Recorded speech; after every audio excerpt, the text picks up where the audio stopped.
Sa Magandang Umaga, Pilipinas. DZRH Magandang Umaga, Pilipinas sa DZRH Radio, DZRH TV at DZRH Online. Kasama si Kuya Angelo Palmones. Magandang Umaga, Pilipinas. Thursday na tayo ngayon ha. April 16, 2026. Sa ulo ng ating mga balita, publiko may aasahang panibagong rollback sa petrolyo sa susunod na linggo. Ramil Madriaga, tinawag ni Senator Amy na sinungaling. Term sharing itinanggi. Secretary Anyo nagretiro sa gobyerno dahil sa kalusugan. Isa pang general papalit bilang National Security Advisor. BP Inday Sara pumalag sa pahayag ni Madriaga hinggil sa kanyang bad academic record. Pagsuspende o pagbawas bat sa langis isinusulong naman sa Senado. Kalidad ng hangin sa Metro Manila balik na sa normal. Ilang lugar sa bansa tatamaan ng Extreme Caution Heat Index ngayong araw. Bagong balita, bagong impormasyon. Kasama si Kuya Angelo Palmones. Magandang Umaga, Pilipinas! Kasama pa rin natin ang buong radyo natin FM nationwide, ang ating action radio station sa Luzon, Visayas at Mindanao. 91.7 BNFM Radio sa Cebu at 94.3 FM sa Jansan. Sa detalye ng ating mga balita, ilang lugar sa bansang makararanas ngayong araw ng tinatawag na Extreme Caution Heat Index. Itinuturing ng Pag-asa ang mga heat index mula 33 hanggang 41 degrees Celsius na nasa extreme caution o kailangan ng labis na pag-iingat dahil sa mapanganib ang naturang sitwasyon sa heat cramps at heat exhaustion at maaaring humantong pa sa heat stroke. Ang mga lugar na inaasahang tatamaan ng Extreme Caution Heat Index sa forecast ng Pag-asa ay ang NAIA sa Pasay City, 37 degrees Celsius. Science Garden sa Quezon City, 36 degrees Celsius. Talawag City, Ilocos Norte, 38 degrees Celsius. Dagupan, 41 degrees Celsius. Init na no ha? Sa Batak, Ilocos Norte, 37 degrees Celsius. Bacnotan, La Union, 40. Apari, Cagayan, 39. Tugigaraw, Cagayan, 38. Ang Bayumbong, Nueva Vizcaya, 37. Ang Ittiaga, Isabela, 38. Sa Baler, o doon sa mga magsasurfing, ang agwat ng temperatura o ito pong damanging temperatura ay maaaring humantong ng hanggang 38 degrees Celsius. Kasiguran, Aurora, 36. Iba, Zambales, 37. Clark Airport sa Pampanga, 37 degrees Celsius. Muñoz, Nueva Ecija, 37 degrees Celsius. Abukay, Bataan, 37. QB Point sa Subic, Bay, Olongapo City, 37. San Ildefonso, Bulacan, 39. Camiling, Tarlac, 37. Ingat-ingat po tayo ha. Sa Hacienda, Luisita naman sa Tarlac City, 37. Ganyan din sa Sangli Point, Cavite. Sa Ambulong, Tanawan, Batangas. Alabat, Quezon. Sa Coron, Palawan, 40 degrees Celsius. San Jose, Occidental Mindoro, 39. Romblon, Mayor Guard, magandang umaga, 36 degrees Celsius. Sa Puerto Princesa City, Palawan, 40. Aburlan, Palawan, 38. At Cuyo, Palawan, 37. Sa Kabikulan naman, sa Daet, Camarines Norte, 37. Legazpi City, Albay, 39. Birac, Catanduanes, 37. Masbate City, 37. Huban, Sorsogon, 37. Pili, Camarines Sur, 40 degrees Celsius. Sa Rojas City, akapis na ho ito, 39 degrees Celsius. Iloilo, 39 degrees Celsius. Dumangas, Iloilo, 40 degrees Celsius. Daw katasang kaigang ba? Sa La Granja, La Carlota, Negros Occidental, 37 degrees Celsius. Panglao International Airport sa Bohol, 36. Mactan International Airport sa Cebu, 36. Sa Tatarman, Northern Samar, 37. Catbalogan, 38. Tacloban City sa Leyte, 37. Baybay Leyte, 37. Borongan, Eastern Samar, 40, Giwan, Eastern Samar 40 at sa Maasin, Southern Leyte 37. Sa Dipolog, Zamboanga del Norte, Buenos Dias, Zamboanga, 38 degrees Celsius. Mas mainit sa Zamboanga City, 40 degrees Celsius. At sa Davao City, 37 degrees Celsius. Yan po ang inaasahan nating damang init sa mga lugar na nabanggit. Magandang umaga, Pilipinas! Balik na sa normal ang kalidad ng hangin sa Metro Manila ilang araw matapos ang sunog sa sanitary landfill sa Navotas City. Ayon kay Environment Management Bureau NCR Director Janice Pamit, bumuti na sa good at fair level ang kalidad ng hangin matapos ang unti-unting pagbalik sa normal ng coarse particle at fine particulate matter sa hangin. Sa kasalukuyan, nagpapatuloy pa rin ang containment efforts sa lugar habang may usok pa rin lumalabas sa sunog sa landfill. Patuloy namang iniimbestigahan ng DNR ang sanhi ng sunog kung saan posibleng maharap sa kaso o parusa ang operator ng Philippine Ecology System Corporation dahil sa may kabiguang maisagawa ang tamang pagsasara ng landfill. Matatandang isinara ang 40 hectares na landfill noong pang-Agosto ng 2025 matapos mag-expire ang franchise nito at nakatanggap na rin ng notice of violation mula sa DENR. Sugatan ng 5 katao kabilang ang isang pulis sa nangyaring shootout habang nire-rescue ang isang biktima ng kidnapping sa Parañaque City. Ayon sa Philippine National Police, nagkasana operasyon ng anti-kidnapping group para ihatid ang hinihinging ransom money ng mga kidnapper kapalit ang paglaya ng 78 anyos na biktima. Nauwi ito sa madugong engkwentro ng unang atakihin ng mga sospek ang mga pulis. Dahilan kahit nagtamo ng injuries ang 4 na hinihinalang kidnapper at isang tauhan ng PNP. Ngayon, patuloy pang tinutugis sa maturidad ang hindi pa matukoy na eksaktong bilang ng mga nakatakas sa mga sospek. Pero ligtas naman na nabawi ang kidnap victim.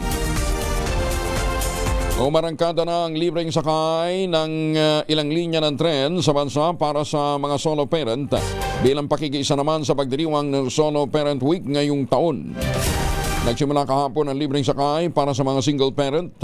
Para sa MRT3, magtatagal yan hanggang April 18 mula alas 7 ng umaga hanggang alas 9 ng umaga at alas 5 ng hapon hanggang alas 7 ng gabi.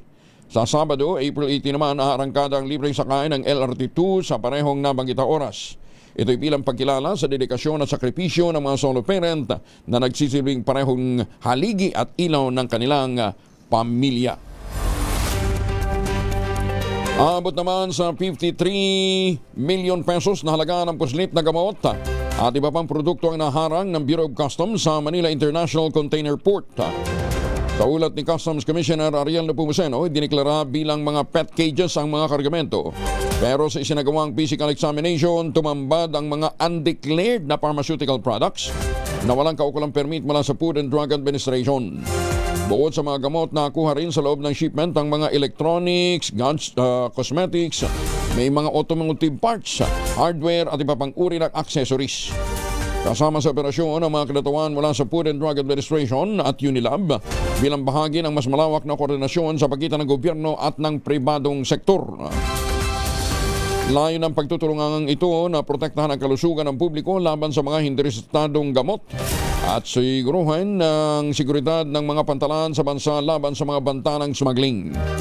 Nahaharap sa kasong paglabag sa Customs Modernization and Tariff Act at Food and Drug Administration Act of 2009 ang mga nasa likod ng naturang kargamento. Bagong balita, bagong impormasyon. Kasama si Kuya Angelo Palmones. Magandang umaga, Pilipinas! 16 na minuto na makalipas ang alas 4 ng umaga. Mga mamis, po pwede na bang mag-laundry day today ha? Kunot-no ka ba kapag makapit, marikit at malupit ang mancha? All you need is Pride. Ba't pampahirapan ang self-concept Pride? Easy at worry-free naman ang laundry. Sa triple steroid formula, tanggal ang matitindi mancha based on test sa chocolate, mud and sebon on cotton. Gawa po ito ng ACS.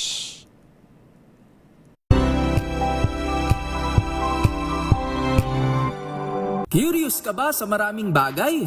Kami na ang bahala dyan. Aalamin, tutuklasin at bibigyang linaw namin ang mga katanungang bumabagabag sa inyong isipan. Sa programa kung saan ang bawat sagot ay galing lamang sa mga eksperto. Ang Expert's Opinion, tuwing linggo alas 3 ng hapon Dito lang sa DZRH TV.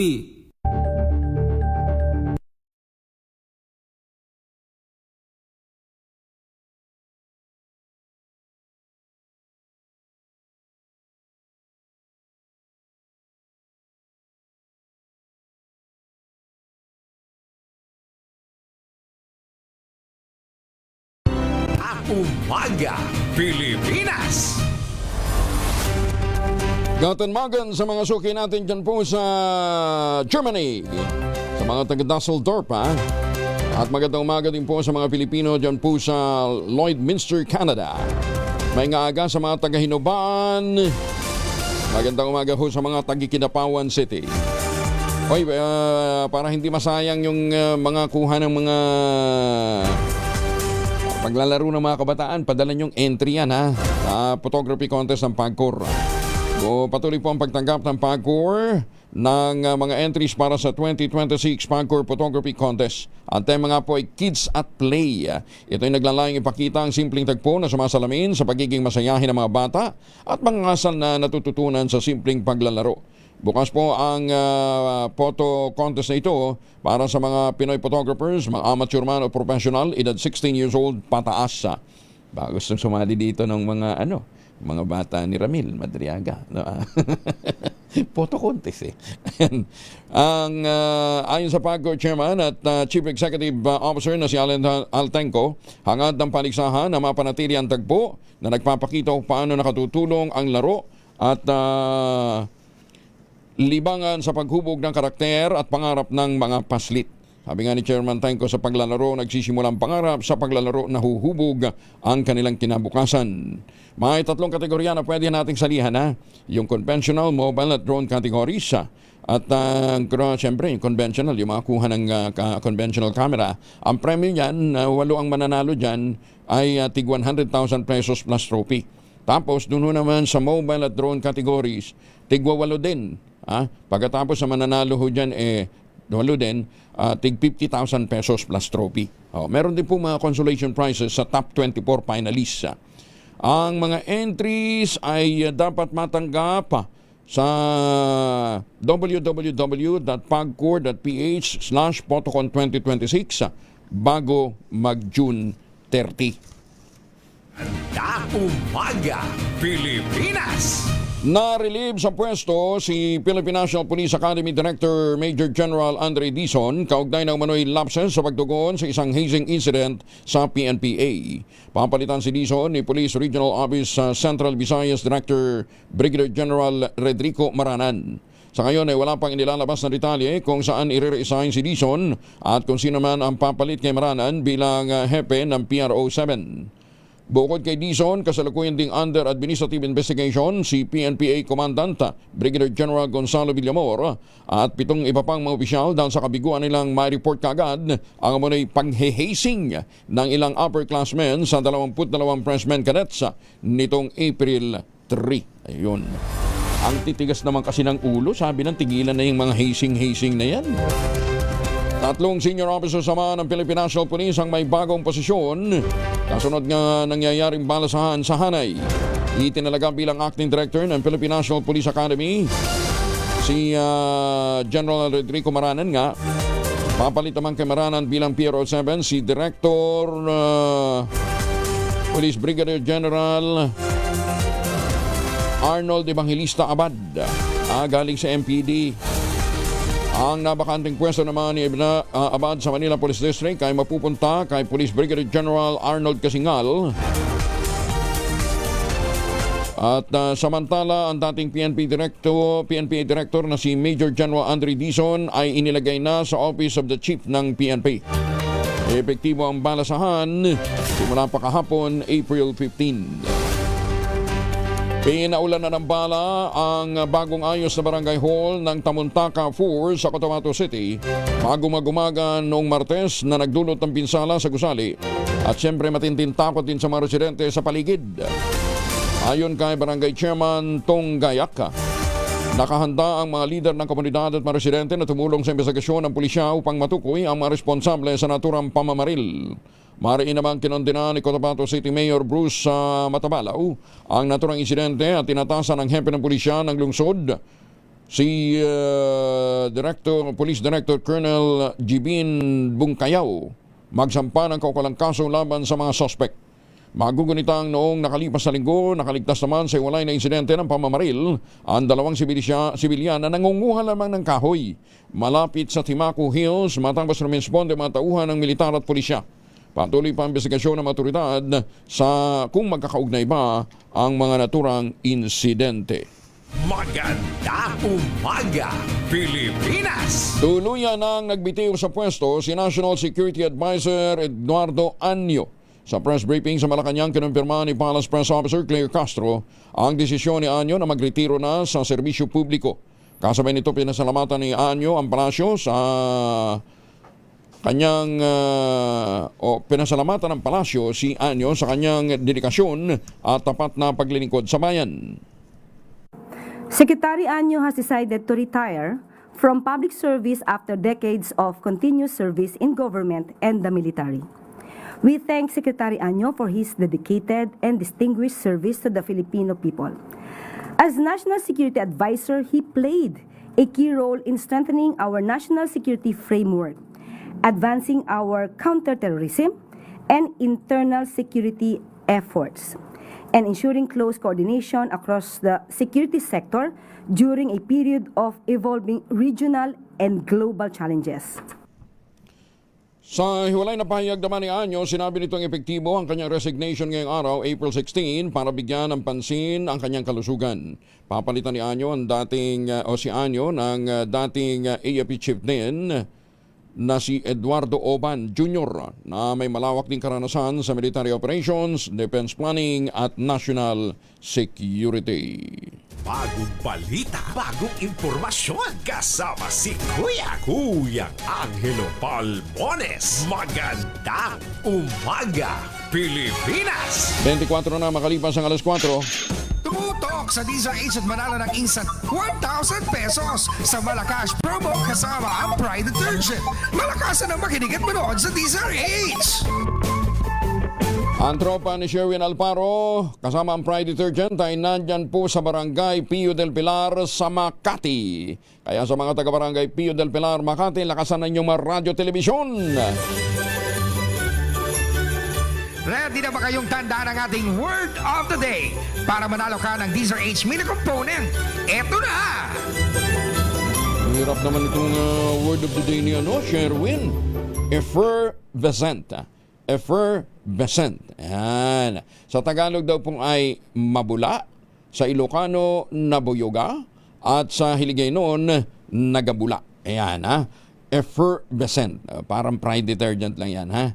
Mabula. Magandang umaga, Pilipinas! Mga misi, sa may araw ba si Mr. Pag-uwi galing ng trabaho, abay talian sa germs sa katawan nila para labanan ng may araw to may pawis, gumamit ng Shield Bath Soap regularly. Unbeatable ang Shield sa paglaban sa germs versus another brand may shea butter, pampalambot ang kuti sa prasyong abot kaya 1250 SRP. Kaya naman recommended ito ng Philippine Nurses Association. Kaya mga misis ay challenge yun, subukan ng Shield Bath Soap. Galit sa sakit, may malasakit, sulit na nasulit. Samantala, RP Bara Public Consultation inilunsad ng Provincial Assessor's Office sa bayan ng Sharif Abguac, Maguindanao del Sur. Kung bakit, alamin natin mula kay Jun Dimakutak, Aris 19. Assalamualaikum, Brother Jun. Alaikum assalam, Brother Angel. Nagsagawa ng public consultation ang Maguindanao del Sur Provincial Assessor Office sa bayan ng Sharif Abguac na dinaluhan ng more or less 300 attendees mula sa mga bayan ng Mama Sapano, Pandag, Datu Hofer, Ampatuan, Datu Abdullah Sangki, Sharif Saidona at Sharif Abguac bilang host LGU at tinalakay ang Proposed Real Property Evaluation and Assessment Reform Act o RP VARA na nakasaad sa Republic Act 12001. Malugod namang tinanggap ng Sharif Abguac LGU led by Municipal Vice Mayor Muhammad Haji Ahmad Oping Ampatuan Jr. in behalf of the Municipal Mayor Dato Ahmad Mitra Ampatuan Sr. ang lahat ng dumalo. Ganun din ang Provincial Assessor Office na pinamumunuan ni Rod Masukat and Party. Sa pahayag ni Department Head Rod Masukat, may increase mang dala sa real property tax. Ang bagong batas na ito, may positibo namang hatid ito sa mga landowners dahil masyado namanong napag-iiwanan ang Maguindanao del Sur kumpara sa mga karatig probinsya sa usaping ito. Sa bagong batas, mayroon namanong uniformity at hindi namanong magkakalayo ang halaga ng lupa sa buong bansa. Sa bagong batas ng RP Vara, tanging assessor office na lamang umano ang mag-conduct ng evaluation sa mga properties. Samantala, bilang reaksyon in behalf of Sharif Agwak, Mayor Dato Ahmad Mitra Ampatuan Sr. at Vice Mayor Haji Uping Ampatuan Jr., inihayag naman ni Sharif Agwak Executive Secretary and LGU spokesperson Anwar Imblawa na noon pa man ay ginagampanan na ng LGU Sharif Agwak ang koleksyon ng real property tax. Sa kabila na batid naman umano ng mga taxpayers ang kanilang obligasyon sa bayan ng Sharif Agwak, magpapatupad pa rin ang Office of the Municipal Mayor ng Massive Information Drive kaugnay sa tax amnesty at increase sa halaga ng mga land properties sa buong bansa. Mula sa Central Mindanao, RH19, Jundi Makutak, DZRH, una sa Pilipinas, una sa Pilipino. Sukran John, maraming salamat at magandang umaga naman kay sa mga driver daw po ng AMC Farm dyan po sa Pampanga, ha? Ingat kayo, ha?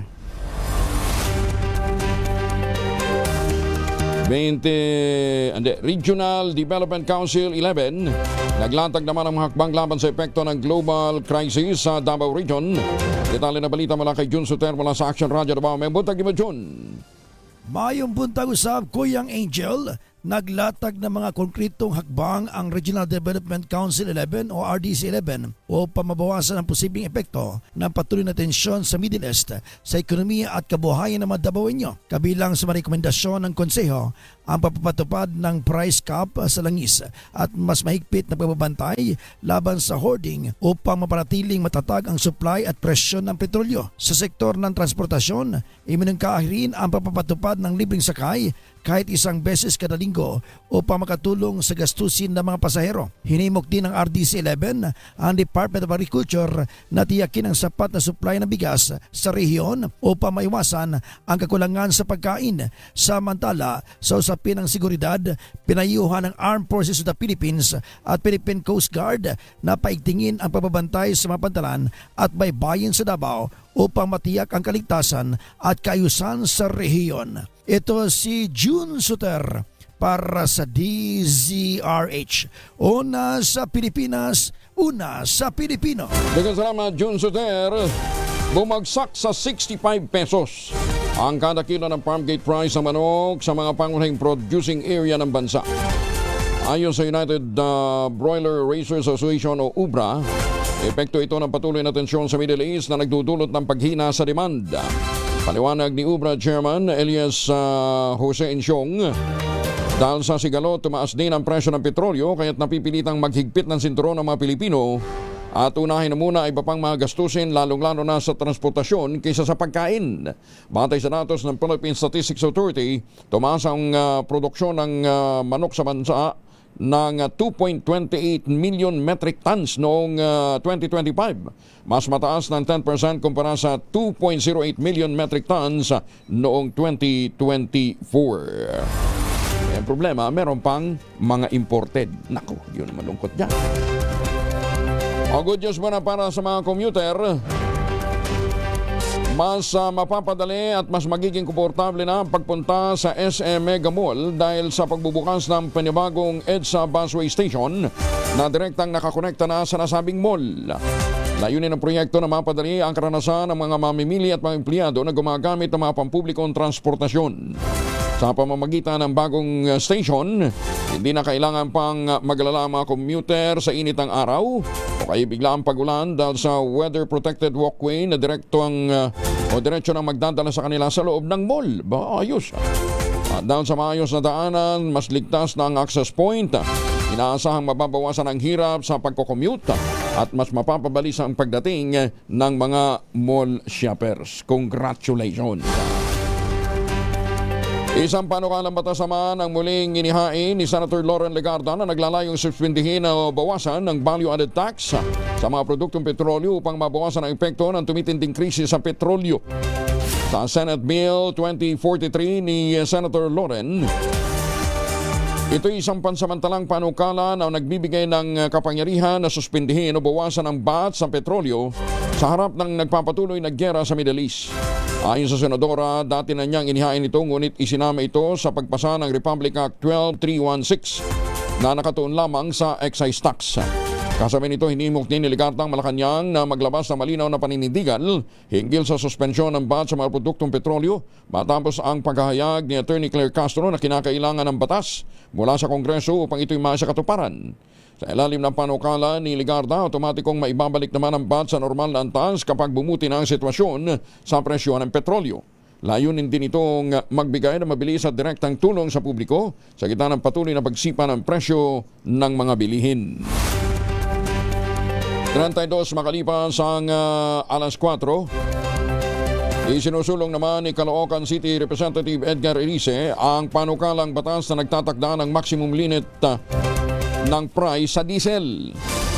Sa ilalim ng Proposed Diesel Cap Act na hango sa Fuel Subsidy Program ng South Korea, limitado lamang sa hanggang 70 pesos ang presyo ng kada litro ng diesel.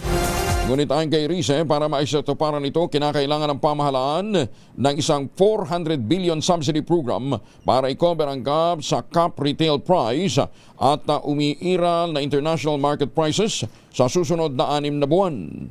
Ginit ni Rize, makakalikom ang pamahalaan ng naturang halaga sa pamamagitan ng pag-realign ng mga pondo mula sa hindi naman gaanong mahalagang proyekto at operating expenses, pagpapabuti sa fiscal efficiency at emergency foreign borrowing. Naniniwala mambabatas na ang pagtatakda ng price caps na 70 pesos per liter ng diesel ay direktang makatutulong para maging stable ang presyo nito. Muli namang iginiit ni Batangas 1st District Representative Leandro Leviste ang kanyang panawagang tapyasan ang value-added tax of VAT. Kapag dinig ng House Legislative Energy Action Development Council o Lead Council, sinabi ni Leviste na dapat na pumanig ang Kamara sa mayorya ng Kongreso na suportado ang pagpapababa ng VAT sa 10% mula sa kasalukuyang 12%. Iginit ni Leviste, may umiiral na demokrasya sa bansa at meron ding separation of powers kaya't hindi kailangan sumunod ang Kongreso sa boses ng iisa lamang na miyembro ng gabinete. Pinatutungkulan ng mambabata sa Executive Secretary Ralph Recto na mano'y mariing tinututulan ang pagbabawa sa VAT noong panahon ng panunungkulan nito bilang kalihim ng Department of Finance. Matatandaan si Recto ang nag-author ng Republic Act No. 9337 na nagtaas ng VAT sa 12% mula sa dating 10% noong nakaupo pa ito bilang senador.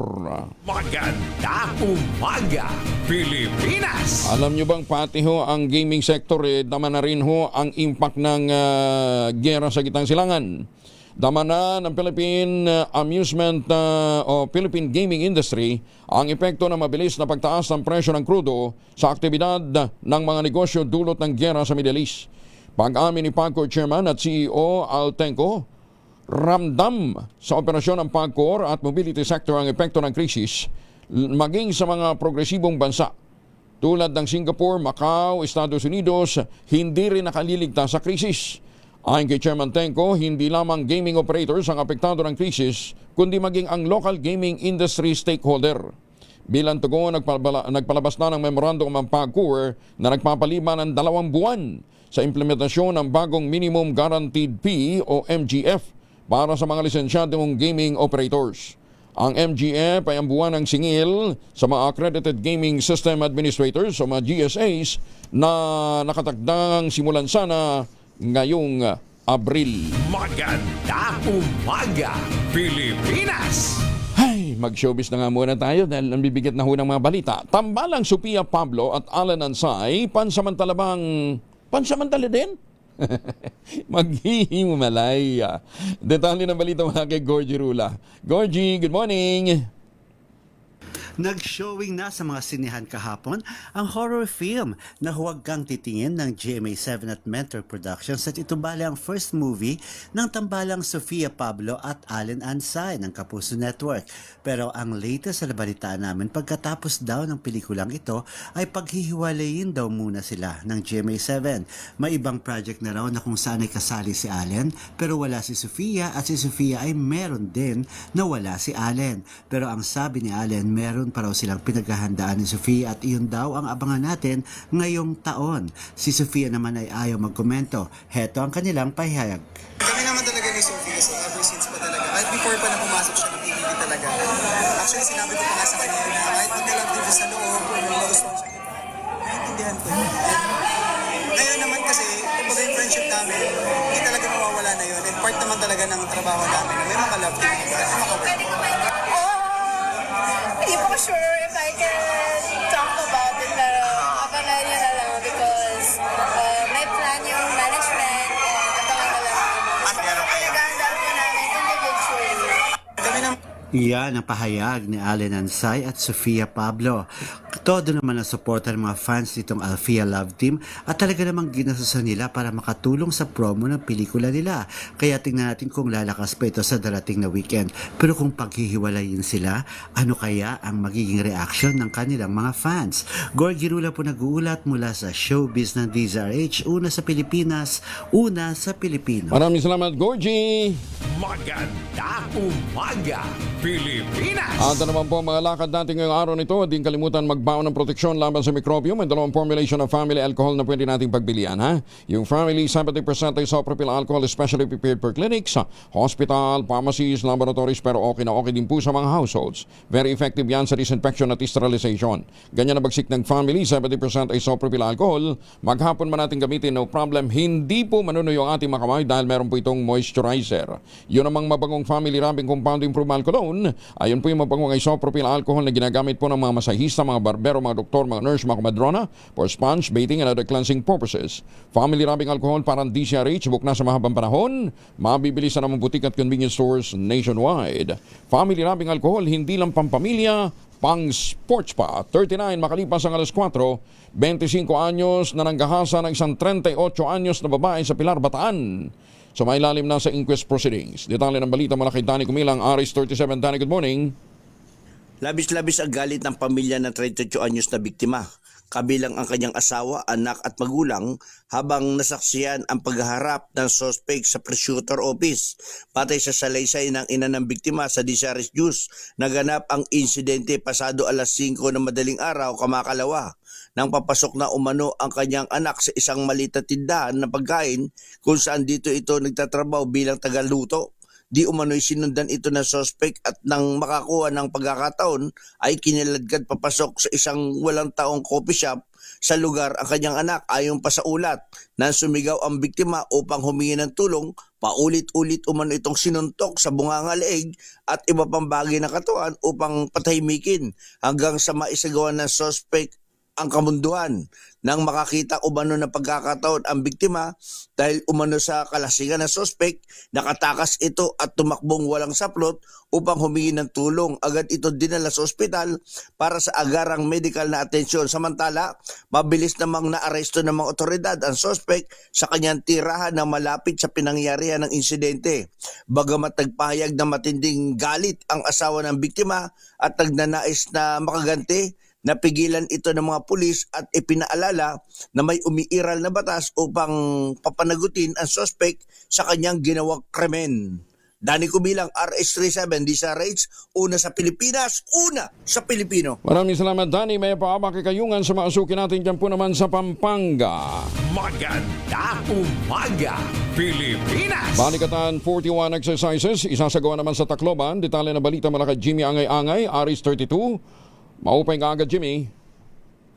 Magkakaroon ng isang press conference para sa opisyal na pagbubukas ng Balikatan 41 ngayong araw, alas 10 ng umaga, gaganapin aktibidad sa Joint Task Group Tacloban Headquarters. Pangunahan nito ni Colonel Rico Amaro, Assistant Division Commander for Operations ng 8th Infantry Division ng Philippine Army, Captain Christopher Tataro, Chief ng Division Public Affairs Office, Janice Claire Canta, Chief Information Officer ng Tacloban City, at Police Colonel Noelito Hitigan, City Director ng Tacloban City Police Office. Ang Balikatan 41, isang joint military exercise ng Pilipinas at Estados Unidos, naglalayong palakasin ang koordinasyon at handaan sa depensa at disaster response ng dalawang bansa. Malaga rin ang pagsasanay na ito upang higit na pabuti ang handa ng mga sundalo sa pagharap sa mga kalamidad tulad ng bagyo, lindol at iba pang emergency sa mamagitan ng naturang training, mas mapalakas ang kakayahan ng militar na tumugon sa mga krisis at maprotektahan ang mga mamamayan. Ang Balikatan 41 isang regular na ehersisyong militar na sumisimbolo sa matibay na alyansang Pilipinas at Estados Unidos. Mula dito sa DYVL Action Radio Tacloban, ito si Arstratito Jimmy Angay-Angay para sa DZRH. Una sa Pilipinas, una sa Pilipino. Daghang salamat, Jimmy. Magandang umaga, Pilipinas! Matapang na sinagot ni Vice President Sara Duterte ang mga akusasyong lumalabas kaugnay na nagpapatuloy na pagdinig ng House Committee on Justice at tinawag niya itong isa ng mini trial. Sa isang opisyal na pahayag na nilabas ng OVP, mariing pinabulaanan ng Vice Presidente ang mga akusasyon na may tumulong sa kanya para makapagtapos ng abogasya. Direktang tinukoy ni BP Inday ang isang hindi pinangalalang individual na tinawag niyang bar planker at kidnap suspect na nagpahayag na kailangan niya ng tulong noong siya ay nasa law school pa. Ayon kay BP Inday Sara, natapos niya ang kanyang pag-aaral sa sarili niyang pagsisikap at kailanman hindi humingi ng espesyal na konsiderasyon sa mga grado mula sa kanyang mga propesor sa San Sebastian College Recolectos, College of Law. Ayon sa Vice Presidente, nagtapos siya noong 2005, kagad na kumuha ng bar examinations ng September ng taon ng 2025 din at agad namang nakapasa sa unang take kung saan nakakuha siya ng 80 GWA, 5 puntos sa mas mataasan niya sa minimum na grado. Hindi rin pinalampas ng Vice Presidente ang mga miyembro ng Kamara, partikular na ang kampo ni Ramil Madriaga, at inakusahan ng mga ito ng kawalan ng kakayahang magsabi ng katotohanan at makasunod sa batas. Idinagdag pa ng Vice Presidente ang nasabing mini trial ng Committee on Justice ay replikasyon ng ilang miyembro nito sa pang-abuso at korupsyon. Banat pa ng Vice Presidente, ang kasalukuyang impeachment proceeding ay nagmabalot ng mga aligasyon ng suhulan sa loob ng Kamara tulad umano ng naunang kaso ng impeachment. Sa huling bahagi ng kanyang pahayag, ibinaling ni Duterte ang sisi sa administrasyon hinggil sa nararanasang price crisis o krisis sa presyo ng mga bilihin. Punto nito, hindi kakulangan ng resources ang dahilan ng paghihirap ng taong bayan, kundi ang paggamit umano ng pampublikong pondo para sa political maneuvering upang iwasan ang pananagutan sa itinuturing niyang pinakakurap na budget sa kasaysayan ng bansa. Sa ngayon ay wala pang opisyal na tugon ng liderato ng Kamara at ang Malacanang hinggil sa naging pahayag ng Vice Presidente. Nagsalita na rin ang asawa ng may-ari ng Nomo Basho Resto Bar sa Tomas Morato sa Quezon City na si Attorney Edward Chico. Matapos madawit ang pangalan ng kanilang resto bar sa affidavit ng nagpakilalang bagman at dating aide ni BP Inday Sara na si Ramil Madriaga. Sa sinumpaang salaysay ni Madriaga, tinukoy nito ang nasabing resto bar na nagsilbi umanong meeting place o lokasyon kung saan umano inaabot ang large dark duffel bag na pinaglagyan daw ng aabot sa 35 million pesos na confidential fund na ipinahatid umano ni BP Inday Sara. Sa Facebook post ni Atty. Chico, nilinaw nitong wala silang kinalaman sa nasabing transaksyon kasabay ng pag-iit na ibang itsura ng kanilang resto bar sa inilarawang lugar ng affidavit ni Madriaga.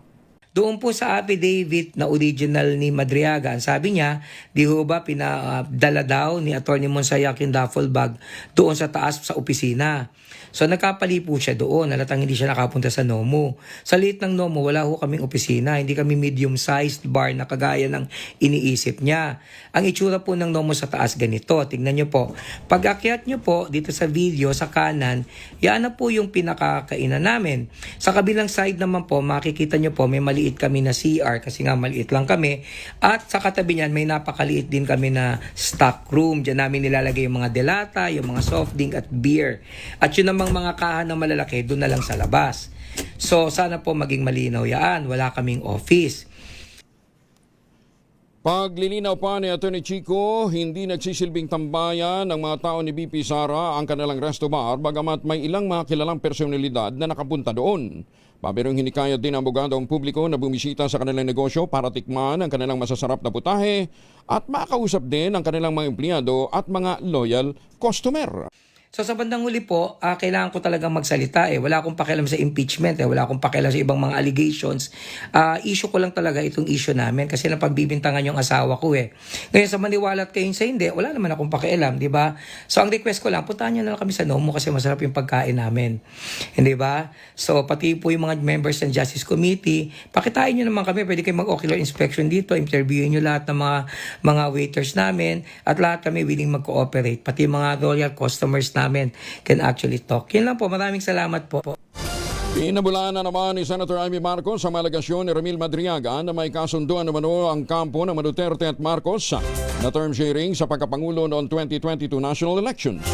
Ayon kay Manang Amy, bilang isa sa mga saksi sa naging negosasyon noong binubuo pa lamang ang unit team, responsibilidad niyang itama ang baluktot na kwento ni Madriaga. Iginit pa ng senador ang mahalagang manggaling mismo sa Pangulo ang paglilinaw upang hindi na lumaki pang isyu na nagdudulot na ng kalituhan sa publiko. Pero sa mga linathala, itong mga impormasyon niya tungkol sa term sharing, tungkol sa kasunduan, tungkol sa pag-uusap at meeting-meeting, alam ko kasi yan hindi naman totoo. Pinabulaanan na rin ang Pangulong Bongbong Marcos sa manoy term sharing agreement nila ni BP Inday Sara. Ayon kay Palace Press Officer Claire Castro, walang personal knowledge ang Pangulo hinggil sa naturang kasunduan. Iginiti Castro, hindi na mangangampanya ang Pangulo para lamang ibigay sa iba ang posisyon. Kasabay nito, tiniyak ng opisyal na patuloy ang pagtatrabaho ng Presidente at tatapusin ito ang kanyang termino. Ang Pangulo po, hindi po yan mangangampanya para lang po ibigay ang posisyon kahit kanino. Ang sabi ko po natin, nangako po siya na siya'y magtatrabaho para sa bayan at tatapusin ang termino. Pinuweltahan naman ni dating Ombudsman Samuel Martires ang naging testimonya ni Ramil Madriaga na isa siya sa munoy mga tumanggap ng pera mula sa confidential fund ni BP Inday Sara. Ayon kay Martires, tila naging delusional na si Madriaga dahil sa tagal nito sa pananatili sa kulungan. Kaugnay nito nakiusap si Martires kay Madriaga na mag-isip-isip at wag basta-basta magpapadikta sa tinatawag nitong handler ng testigo. Kung patingin ka sa psychiatrist, you might be suffering already from delusional Nakakaroon ka na siguro ng delusions dahil sa pagkakakulong mo. Kaya naniniwala ka na yung mga sinasabi mo ay totoo. Pakiusap ko lang sa iyo, Ramil, pakabait ka lang dyan sa kulungan, matuto kang magdasal, matuto kang magsabi ng totoo. At matuto kang magsabi doon sa nagdidikta sa iyo na tigilan na yung masama. Wala namang masama pag nagbagong buhay ka eh. Maganda umaga, Pilipinas! Ohayo ko sa ima sa mga suki natin dyan po sa Japan. Baka pabalik na ho kayo ng bansa. Abay, huwag na magpasalubong na imported na tsokolate. Meron po tayong tangerine chocolate. Ang tangerine chocolate po ay brand ang mga magniniyog ng mga magsasaka dyan po sa lalawigan ng Quezon. Sa tulong po ni Dr. Helen Tan, yung po mga planting material ng kakao galing Davao, hinakot po yan para maitanim dyan po sa mga sakahan sa lalawigan ho ng Quezon. Kaya nagpuproduce na po sila ng dekalidad na kakao beans, pinoprocess para maging tangerine chocolate. Available yan sa 0919-095-5935. May mahigit 10 variants po ang tangerine chocolate ha. I-check po ninyo sa tangerinechocolate.ph. Ang mga raw material niyan galing din po sa ani ng mga magsasaka. Ay sabi nga po ni Dr. Helen Tan, sino bang magmamalasakit sa Pilipino kundi ang kapwa Pilipino? Kaya sa bawat tangkilik natin ng tangerine chocolate, pinalalakas natin ang loob ng ating mga magsasaka, pinalalakas natin ang ating lokal na ekonomiya. Tangerine chocolate 100% gawang lokal, but taste and looks global dahil tinulungan ito ng DTI at ng DOST. Tangerine chocolate 100% gawang atin. Pakiusap ni Dr. Helen Tan, sana naman ay ating tangkilikin. Tumutok sa DZRH at manalo ng instant 1,000 pesos sa Malakas promo kasama ang Pride Detergent. Malakasan ang makinig at manood sa DZRH! Ay, teka muna. Stampi ka lang. Si Sherwin muna. Sige, si Sherwin daw muna. Sherwin, may huli na. Yes, Kuya Angel, magandang umaga. Ito na nga ang ating winners sa DZRH Malakas promo kung saan huling-huli natin na nakikinig ng radyo. Kung si tatay, pangalan niyo po? June Arante. Si tatay June Arante. Arante ay naniniwala sa kasabihang Iperbeset. Hindi, iba yan. Ito yung kasabihan mo, bawal ang...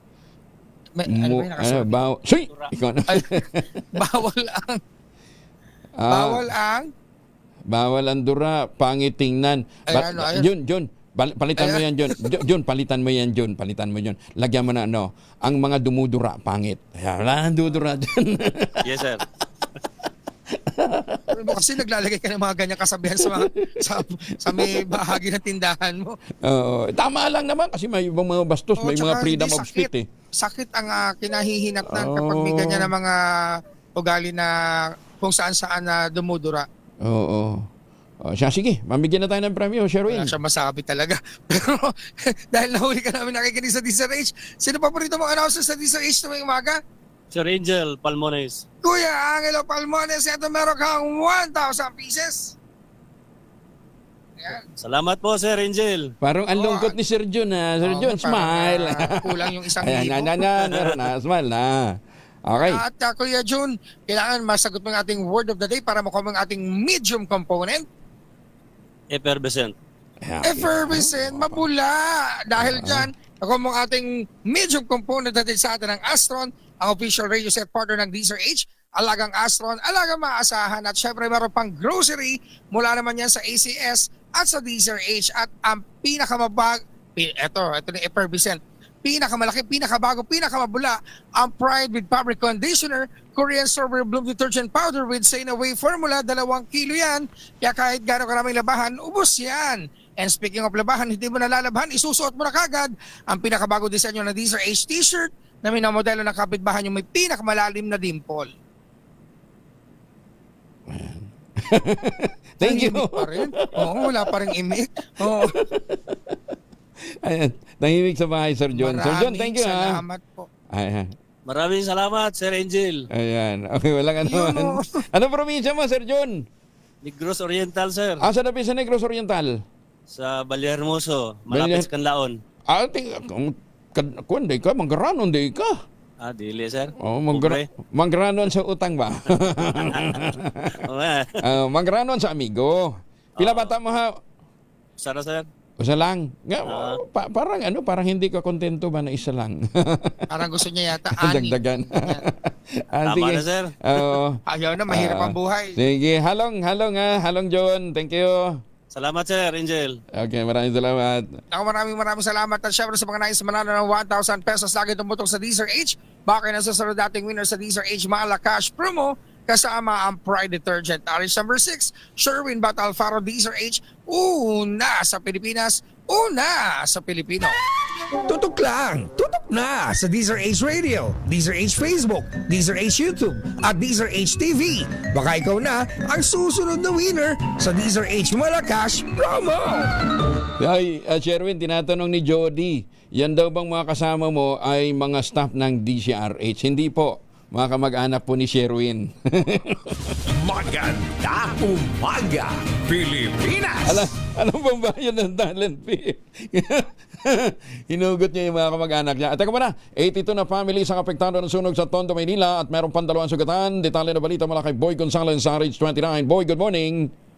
Good morning, Kuya Angel. Umabot sa 82 pamilya o 225 individual ang naapektuhan sa sunog na sumiklab sa Sevilla Street, Barangay 121, Tondo, Maynila kagabi. Ayon kay Manila Social Welfare Department Director J. Reyes de la Pente, batay sa final report ng District Welfare Office 1, nagsimula ang sunog bandang alas 7:40 ng gabi, tuloy na apulan ng alas 9:49 ng gabi matapos umabot sa ikatlong alarma. Nasa 60 kabahayan ang tuluyang nawasak habang 22 naman ang bahagyang napinsala. 2 individual din na nasugatan sa insidente, kabilang dito ang isang senior citizen na babae na nagtamo ng minor burn at isang lalaking nasa 8 gulang naman na nagtamo ng first degree burn.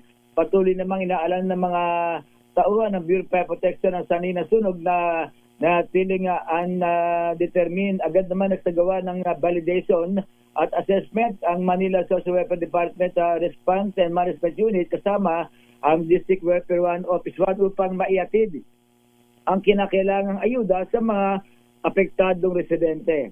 Ito si Boy Gonzales para sa Arizona sa Pilipinas, una sa Pilipinas. Maraming salamat, Boy. Samantala, 3 gas station sa Metro Manila tumangking makilahok sa 10 peso fuel subsidy program.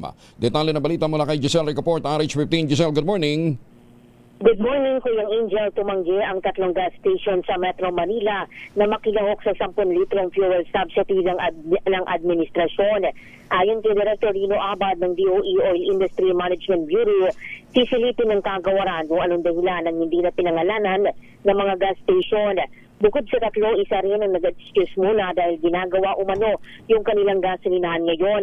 Sabi ni Abad, 48 mula sa kabuang 52 gasoline station sa Kalakang, Maynila ang accredited na ngayon.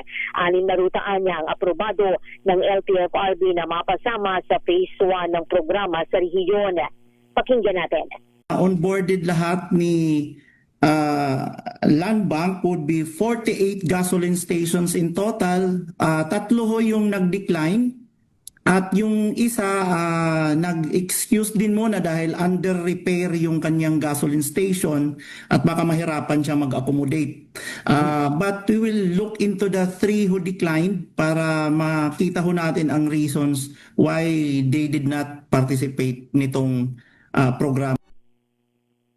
Umaasa naman sa Energy Secretary Sharon Garin na mapalawig pa ang programa sa buong bansa sa dulo ng buwan.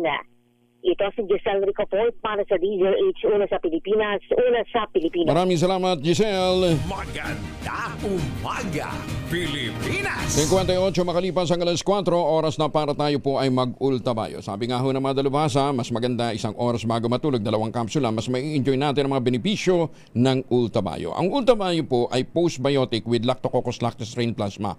Dumaan po ito sa mahabang clinical trial, hindi po kwentong kutsero, hindi testimonial, kundi human clinical trial. At ang bawat kapsula ng ultabayo ay nagtataglay ng 50 billion cells ng Lactococcus lactis strain plasma. Kaya napaka-potent po nito na pagpasok po sa ating katawan, sa ating sistema, ina-activate nga po yung PDC, yung plasmacytoid dendritic cell. Yan po yung tinatawag na madalubhasa na commander ng ating immune system, responsable sa pagtataboy ng mga toksin sa ating katawan habang tayo po ay natutulog. Ilan lamang yan sa mga benepisyo po ng ultabayo. Kung kayo po ay may mga concerns, mag-text kayo sa 0931-033-2871. Meron ho tayong mga medical experts na nakastambay para sagutin ang inyong mga tanong.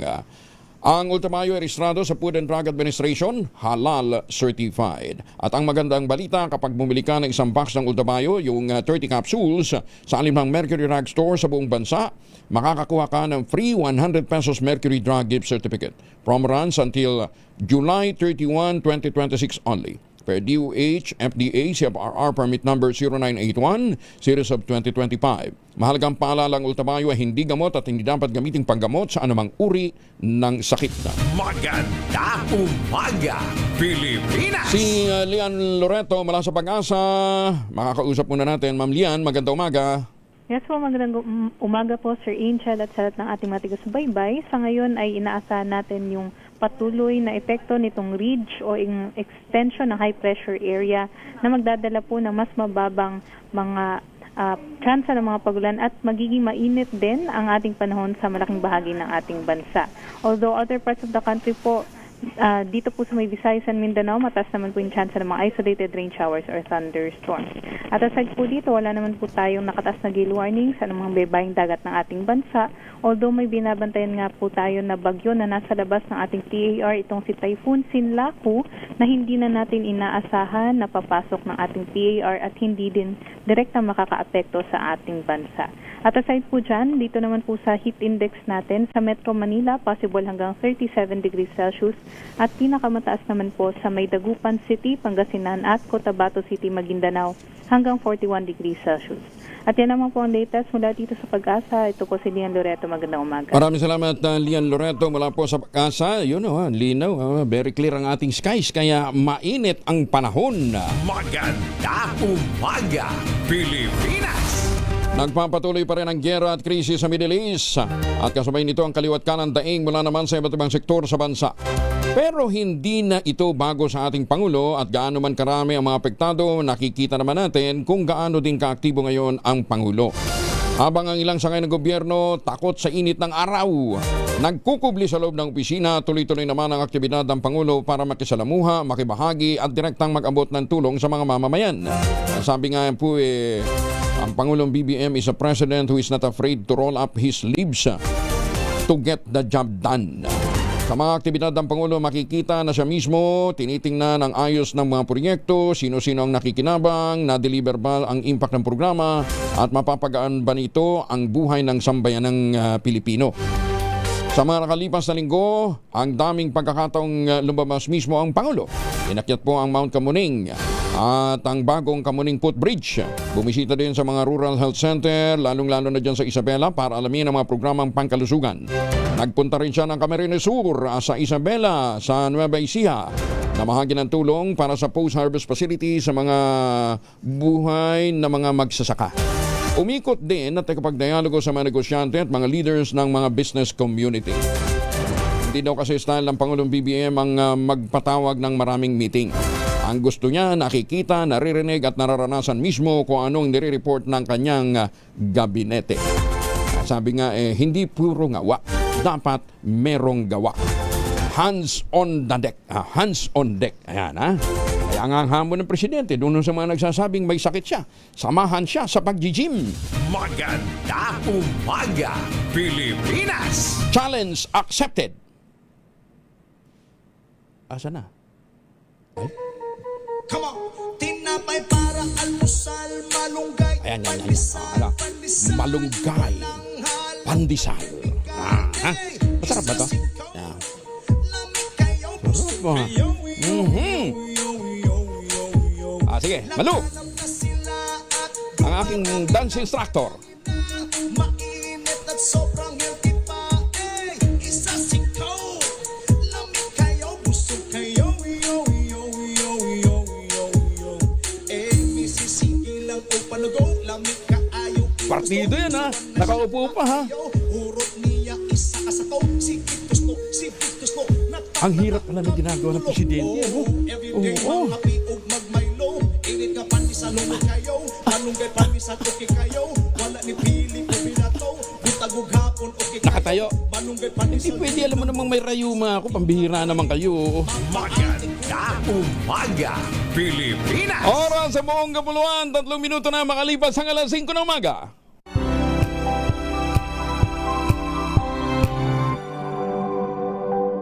Sa loob ng 86 na taon, DZRH ang naging kaagapay ng mga Pilipino sa balita, sa serbisyo at sa bawat kwento. 86 na taon ng tiwala at sa mga darating pang taon, mas pinalakas at mas pinagtibay para sa Pilipino. DZRH, una sa Pilipinas, una sa Pilipino. Serbisyong tapat sa'yo, DZRH.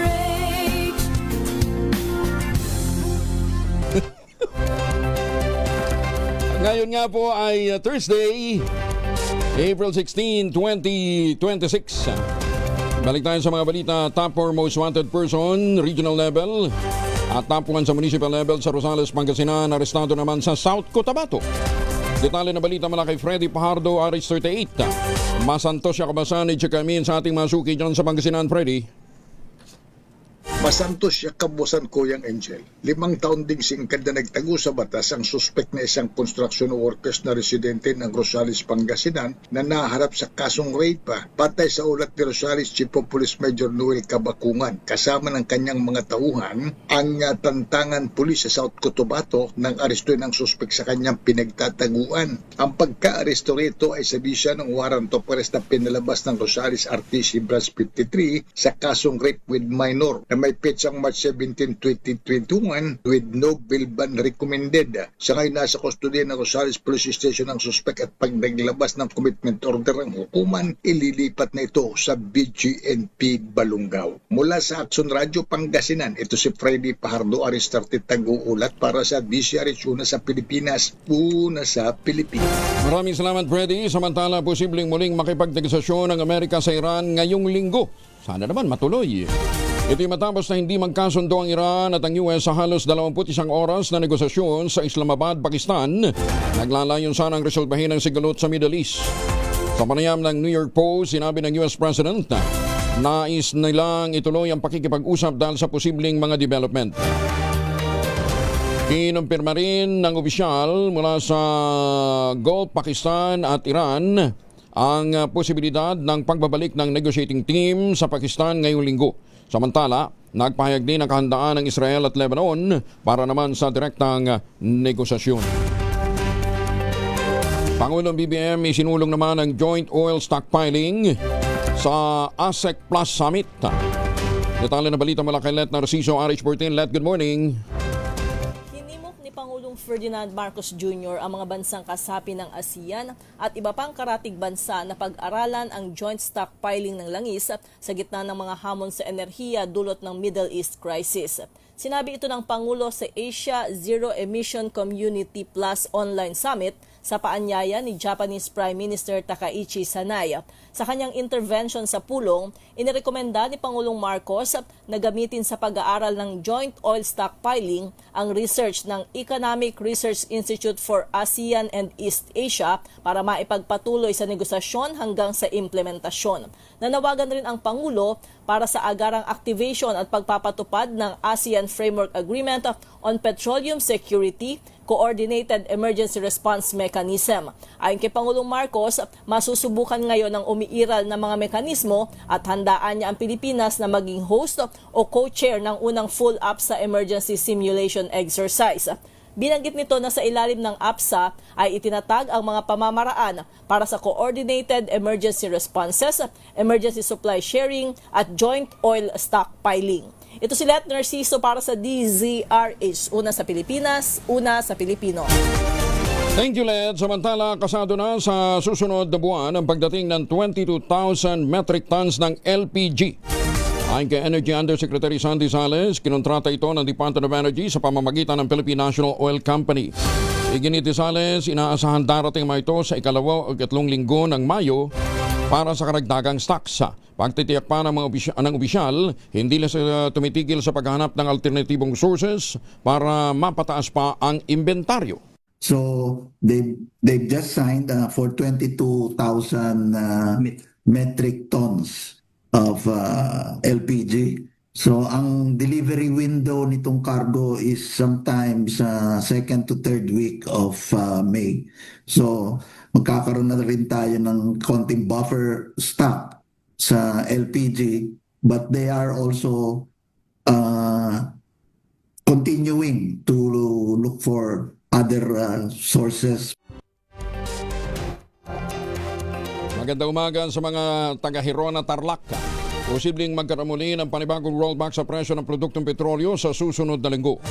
Ayon kay Energy Undersecretary Sandy Sales, ito'y batay sa 2 araw na trading kung saan nakita ang bahagyang bumaba ang presyo ng lokal na langis o ang presyohan ng langis sa global market sa kabila ng US blockade sa Strait of Hormuz.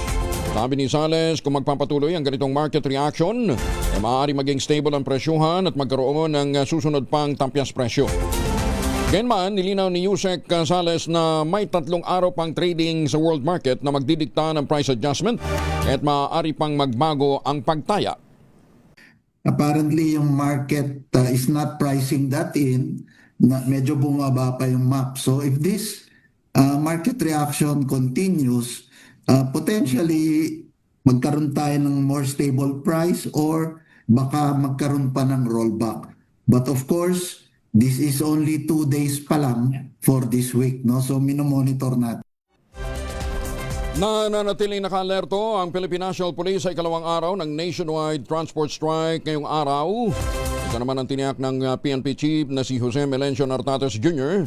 Matapos ang mapayapa at maayos na unang araw ng kilos protesta ang inulunsad ng mga grupong Manibela at Piston, kaugnay pa rin ang krisis sa langis. Ayon kay Nartates, walang naitalang anumang untoward incident na may kaugnayan sa tigil pasada.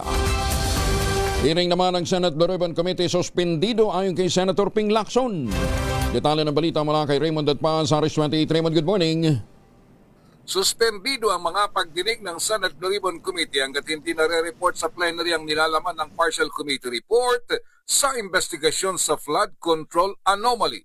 Ito ang inihayag ni Senate President Pro Tempore Panfilo Ping Lacson na siyang chairman ng komite. Sabi ni Lacson, bahagi ng proseso ng legislation na dapat ay may lalabas na committee report, maliban sa Senate Blue Ribbon Committee na maring magrekomenda ng paghahain ng kasong kriminal. Sa kanyang partial report, inirekomenda na kasuhan at iporsige ang investigasyon sa ilang mga kasamaang senador hinggil sa maanumalyang flood control projects. Hindi naasahan ni Lacson na may miyembro ng Senate minority na lalagda sa kanyang partial committee report. Tiwala pa rin ito na makakuha ng dagdag na 5 signature mula sa majority para mai-report sa plenary ang Senate Blue Ribbon Committee partial committee report. Kasama niyang naunang lumagda sa report sina Senador Pam Aquino, Kiko Pangilinan at Risa Hontiveros. Magbabalik ang sesyon ng Kongreso sa ika-4 ng Mayo. Ito si RH28 Raymond Adpas para sa DCRH, una sa Pilipinas, una sa Pilipinas. Maraming salamat, Raymond. Ay, magandang umaga po sa mga taga-Senate Blue Ribbon Committee, Senator Ping. Eh, ang tanong din natin, bakit parang natigil na rin? May committee report na ba yung tungkol ho doon sa letter of authority? Ayon sa mga law na inabuso din ho ng ilang mga taga-BIR noon. Kasi balita namin, Senator Ping, bagamat ito'y nakansela na, kinansel na ni Secretary Frederick Go at saka ni Commissioner Mendoza, may ilang mga bugoy ha. Pilit na hinihimok ho yung kanilang mga tauhan na maghanap daw po ng mga auditor, mga auditor at saka mga Chinese businessmen, particular Chinese businessmen, Chinoy, na gustong mag-settle nung kanilang mga lowa. Anong gusto nyo? Paano isi-settle? Kansilado na nga eh. Ngayon, kung nakansila man, hindi na rin pala po pwede mag-issue basta-basta. Kasi dapat isang lowa lang ang dapat na i-issue sa bawat negosyante. Tsaka dapat yan ang saklaw mga 3 years. Kasi hindi na po pwede yung mga 10 years ago. Ayan, Senator Ping. May mga bugoy dyan ha, na sayang lang at hindi natin may may recorded na instruction, kaya lang hindi ganun ka-audible pinapaayos pa natin para baka sabihin ninyo nagkikwentong kotsero lang tayo dito Hindi po, meron ho talagang gumagawa ng hocus-pocus ha. Maawa naman kayo sa taong bayan. Maawa naman kayo sa mga sa mga nagbabayad ho ng taxes. Mga resibo at iba pang dokumento sapat para mapalakas ang kaso ni BP Inday Sara kahit walang testimonya ni Madriaga. Ito naman ang babalita sa atin naman ng Milky Rigonan, Aris Gerald. Manang Milky, good morning. Mananatiling malakas ang impeachment complaints laban kay Vice President Sara Duterte kahit wala ang testimonya ni Ramil Madriaga. Ayon kay Manila Representative Joel Chua, isa lang bahagi ang testimonya ni Madriaga sa kabuang usapin na dapat harapin at sagutin ng Vice Presidente. Sabi ni Chua, kung sinasabing malakas ang testimonya ni Madriaga, mas mabigat ang iba pang issue kaya nang hindi pa na ipapaliwanag na 125 million pesos na confidential funds, mga bogus recipient gaya na Mary Grace Piatos, Kokoy Villamin at iba pa. Samantala, sa pagpapatuloy ng impeachment proceedings sa April 22, bubusisiin naman ang tungkol sa umunoy unexplained wealth at SALN ng Vice Presidente at mister nito na si Attorney Manasseh Carpio. Ako si Milky Riguna, nagulat para sa DCRH, una sa Pilipinas, una sa Pilipino. Maraming salamat, Manang Milky. Maganda umaga, Pilipinas! 4:15 ang oras sa buong kapuluan. Para ho sa mga may lakad, magbaon ng proteksyon laban sa mikrobyo. May dalawang formulation of family alcohol na pwede nating pagbilian. Yung family 70% isopropyl alcohol, especially prepared for clinics, hospital, pharmacies, laboratories, pero okay na okay din po yan sa mga household use.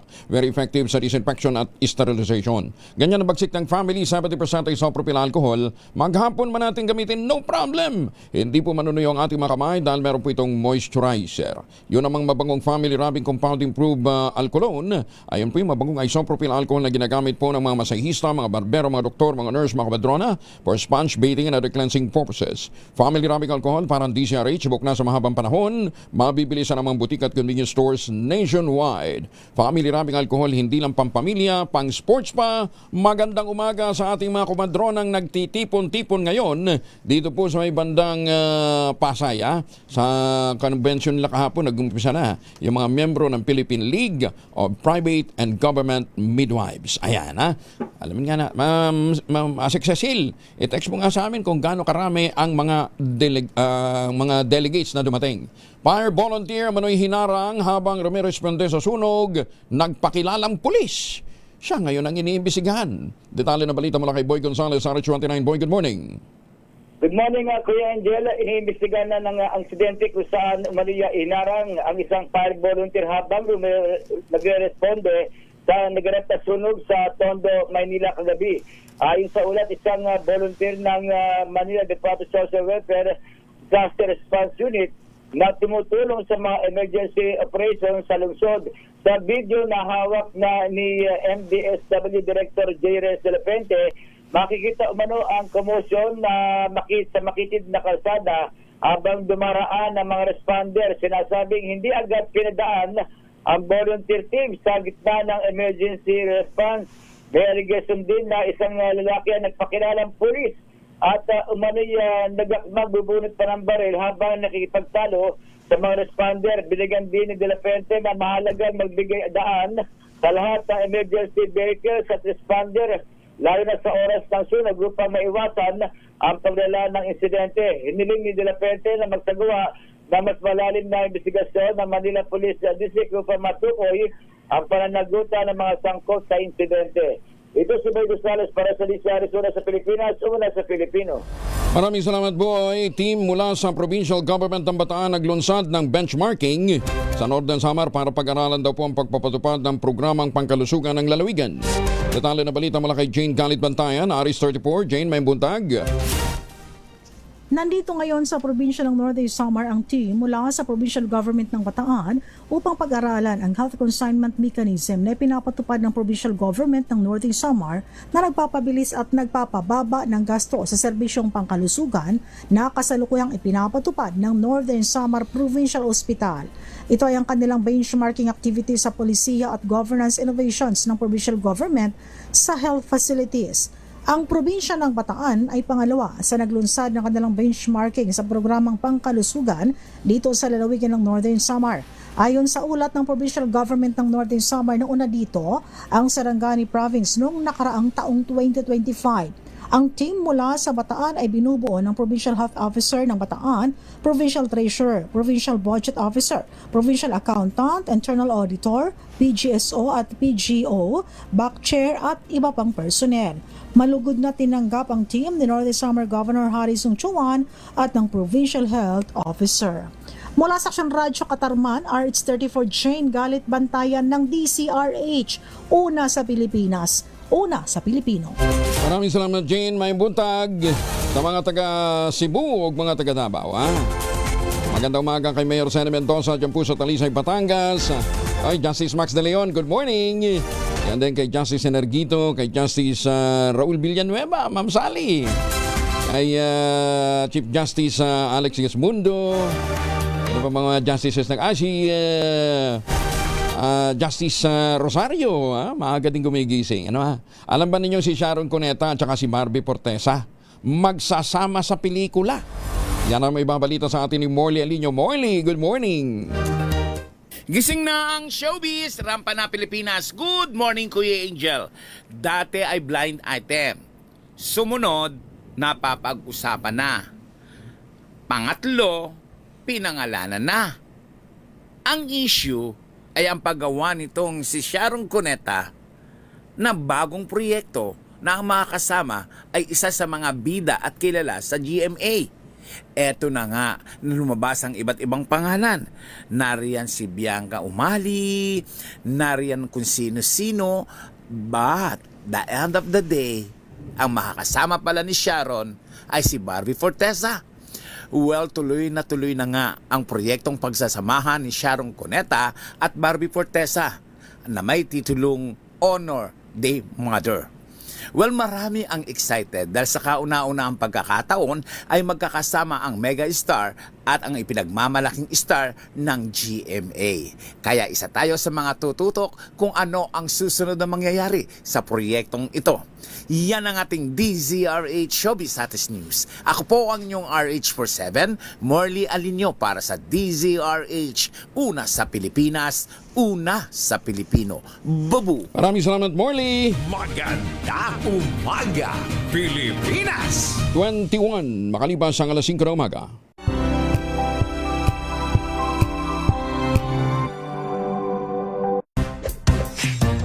Ang galing-galing mo, Smart dishwashing paste ko, pritong ulam na masebo, plato ng kaldero, tanggaling for everyday. Ganyan pag Smart ang dishwashing paste. May double tanggaling formula. Tanggal ang sebo, tanggal ang bakterya. Pahit para walang bahid, linis fantastic sa metal at plastic, number 1 ko to.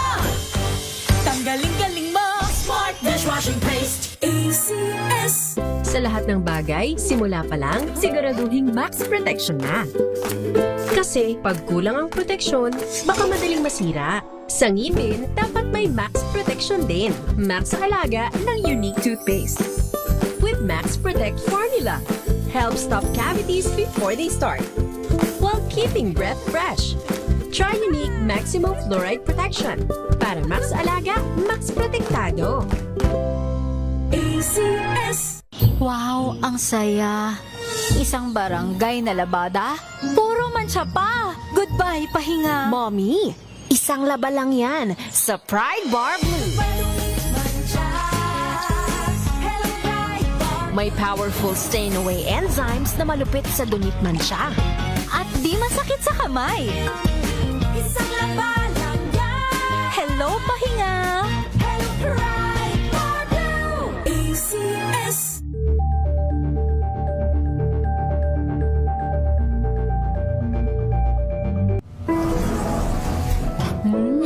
Amoy forever. Amoy LQ. Amoy New Cala Berry Blues. Amoy Cala, amoy good vibes.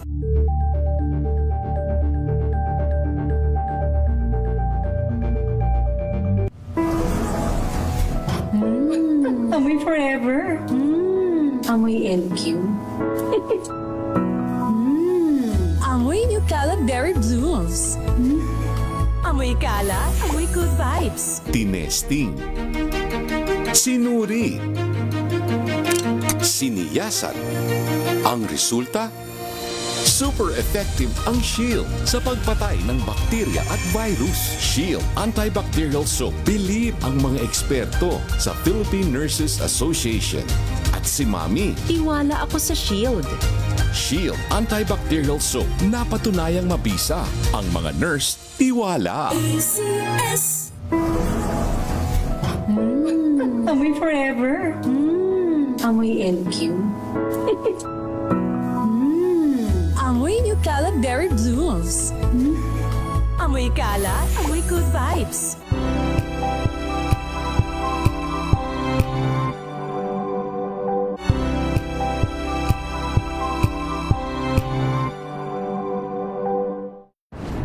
Kung good vibes ang hanap mo, dito ka na sa sigurado.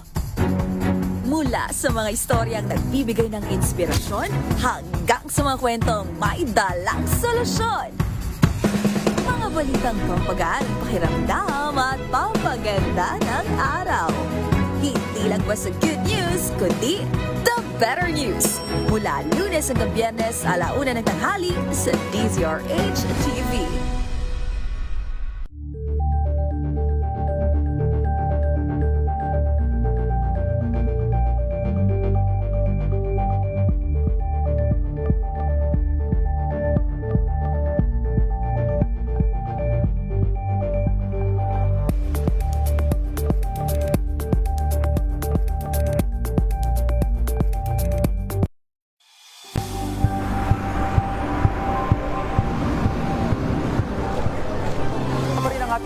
eksperto dito lang sa Expert Opinion.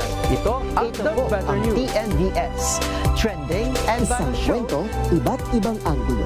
Dito sa Point of View. Bawat pananagutan ating tatalakayin dito sa Hoy. Bawal yan. Pilipino, dito lang sa Deezer Trend, matchable entertainment and lifestyle. Ito ang NBC TV Network News. Una sa Pilipinas, una sa Pilipino.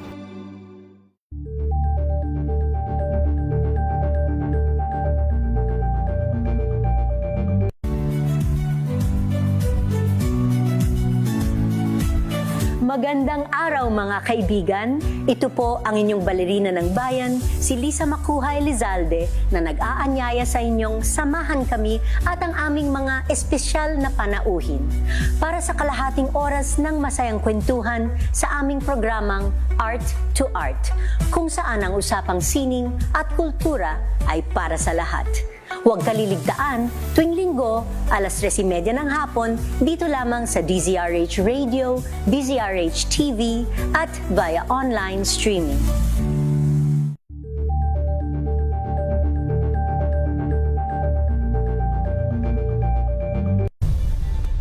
Nagsimula sa pangarap hanggang sa maabot ang tagumpay. Iba't ibang kwento, iba't ibang mukha ng atletang Pilipino.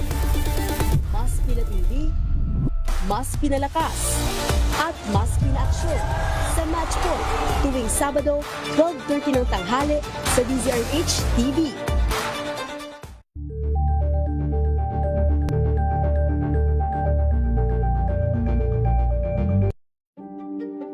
Buklatin ang mga pahina. Pakinggan ang boses ng lipunan. Tunghayan ang mga issue mula sa ibang katayuan. Nakakalungkot kasi deserve ba namin ng ganito? Na hindi nila alam kung ano talaga yung kanilang mga karapatan. Yung gobyerno, tinulungan nila yung kanilang magsasaka. Pinapatahimik tayong lahat using various laws. Through education, kayang-kaya nating baguhin yung ganitong klaseng pag-iisip. Isang kwento, iba't ibang anggulo. Dito sa Point of View.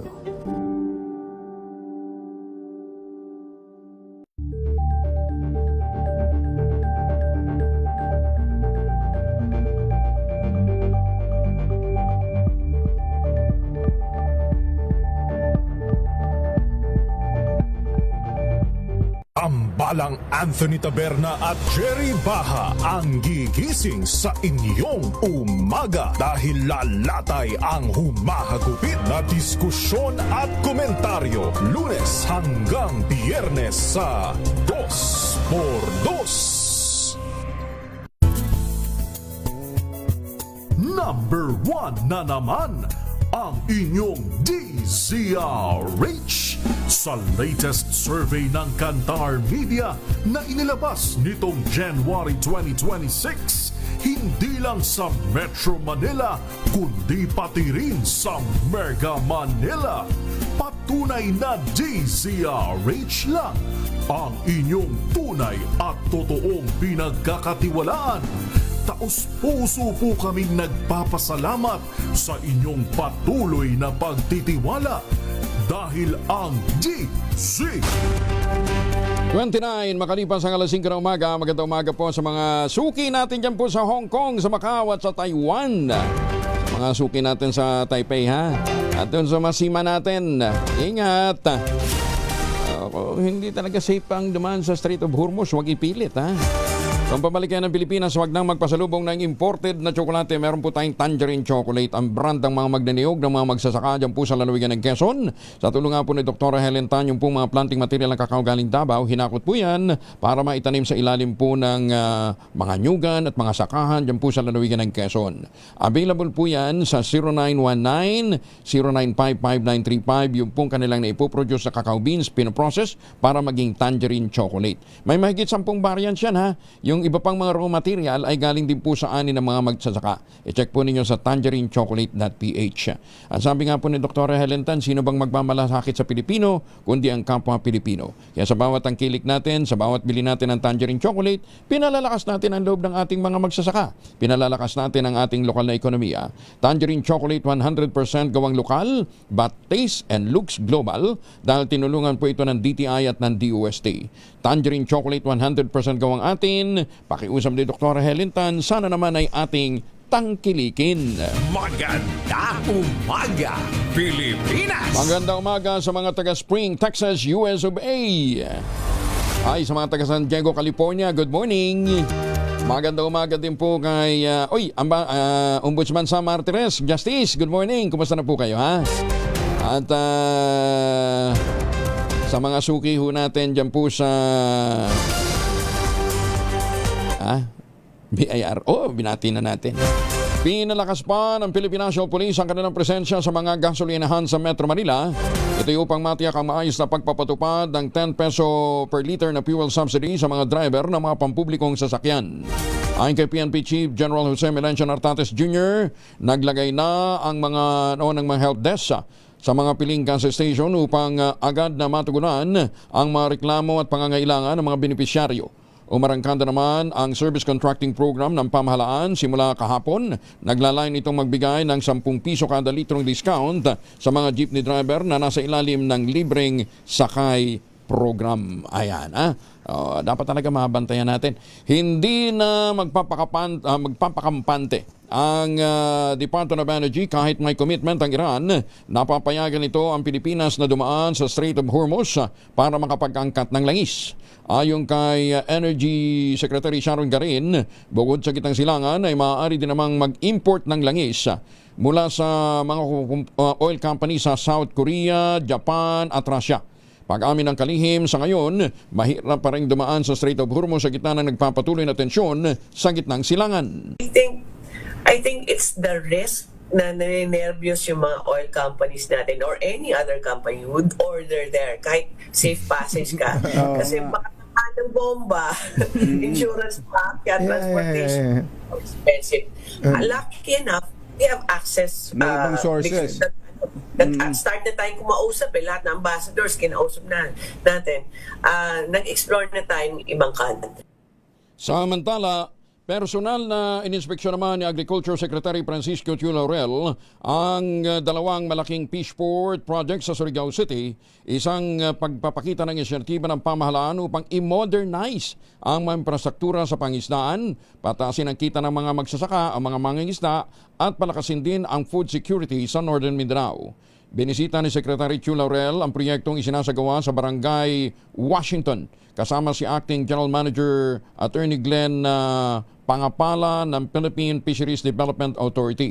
Bahagi ang proyekto ng pagpapaunlad ng Surigao City Fish Port at ito ipatutupad sa 2 phases. Ang phase 1 nagkakahalaga ng 193 million pesos at nasa 56% na ang completion.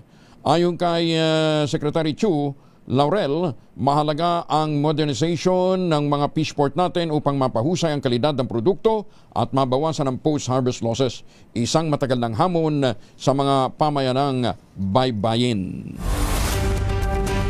Pinangunahan din ni Agriculture Secretary Francisco Chu Laurel ang groundbreaking ceremony para naman sa Farm to Market Road Project na nagkakahalaga ng 365.9 million.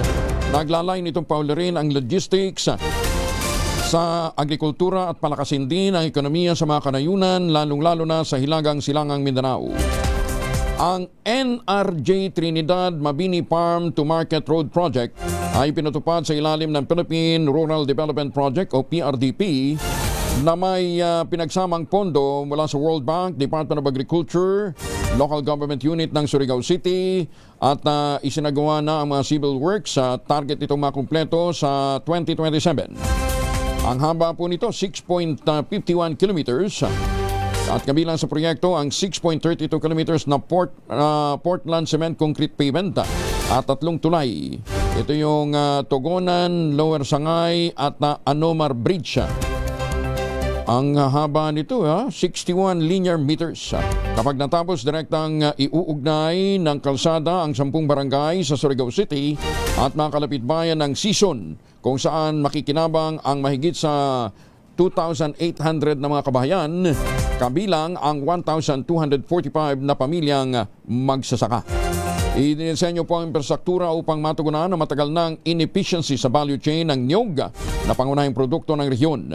Sa pamamagitan ng pagpapahusay ng koneksyon mula bukid hanggang pamilihan, inaasahang malaki ang mababawas sa gastusin sa transportasyon, post-harvest losses at pagkaantala ng mga pagbebenta. Samantala, sinimula na rin ng Department of Agriculture nitong Miyerkules, April 15, ang pagpapatupad ng 10 billion peso cash assistance program para naman sa mga magsasaka at mga mangisda na nahaharap sa tumataas na gastusin sa produksyon at sa mga inputs, lalong-lalo na ng fertilizer. Isang hudyat para sa agarang intervensyon habang nananatiling pabago-bago ang presyohan ng langis sa world market. Pinondohan sa ilalim ng Republic Act 12314 o ang 2026 General Appropriations Act, ang Presidential Assistance to Farmers and Fisher Folk Program ay magbibigay ng 2,325 pesos sa mahigit 4.17 million beneficiaries sa buong bansa. Pinangunahan ng DA ang implementasyon nito, nakatuon ito sa mga rice farmer na may sakahang 2 hectares pababa, mga magsasaka ng mais, mga magsasaka ng tubo na nakarehistro naman sa Registry System for Basic Sector in Agriculture o RSBSA. Diyan din yung mga mangingisdang nakatala sa National Program for Municipal Fishing Vessel and Gears Registration o BOAT-R. At saka pati na rin yung iba pang mga nasa sektor ng agrikultura. Ayon. Iniroll out ang naturang programa sa tulong ng iba't ibang LGU at mga farmers organization habang patuloy na pinipiga ang pagtaas ng presyo ng krudo, ang kita ng mga magsasaka at mga mangingisda, kung saan mahalaga ang produktong petrolyo sa pagpapatakbo ng makinarya, mga irrigation pump at mga bangka. Ayon sa mga opisyal, layunin ng programa na agad makapagpasok ng pondo sa mga komunidad at mga kanayunan, maiwasan ang pagkantala ng produksyon ng pagkain. Binigyan din ni Secretary Laurel ang agarang pangangailangan ng intervention kasabay ng pagkilala sa limitasyon nito ay isang epektibong hakbang para magkaroon ng lifeline ang mahigit sa 4.1 milyong Pilipinong magsasaka at mga mangingisda na apektado na matinding pagbabago sa presyo ng krudo. Magandang umaga, Pilipinas! Nananawagan naman ang Pangulong Bongbong Marcos Jr. ng Unified Regional Response sa nararanasang energy crisis. Sa mensahe ng Pangulo sa Asia Zero Emission Community Plus Online Summit, sinabi nito na walang anumang bansa sa Asia ang kakayaning tumindig mag-isa sa paglaban sa pandaigdigang energy shock kung kaya't kailangan ang pagkakaisa o unified action. Pag-amin ng Pangulo, naramdaman agad ng Pilipinas ang epekto ng pagkaantala ng supply ng langis kasunod ng pagsasara ng Strait of Hormuz. Magandang umaga, Pilipinas! 38 na makalipas ang alas 5.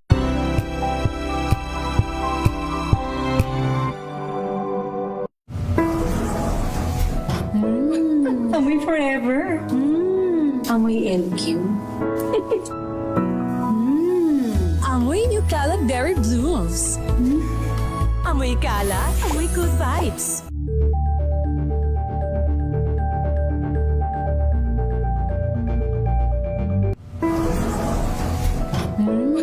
Amoy forever. Amoy LQ. Amoy New Calab Berry Blooms. Amoy kalat, amoy good vibes.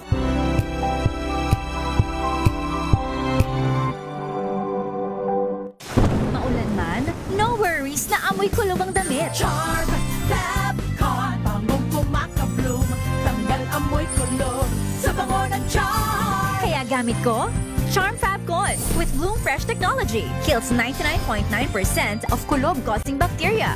May aroma burst pa of thousands of flowers and berries. Ang sampay sa loob, no amoy kulob. Bangong kumakabloom sa Charm. Charm Fab Con.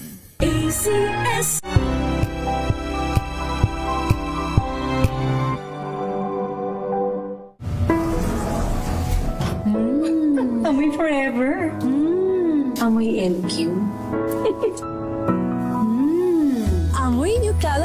Blues. Amoy kala, amoy good vibes.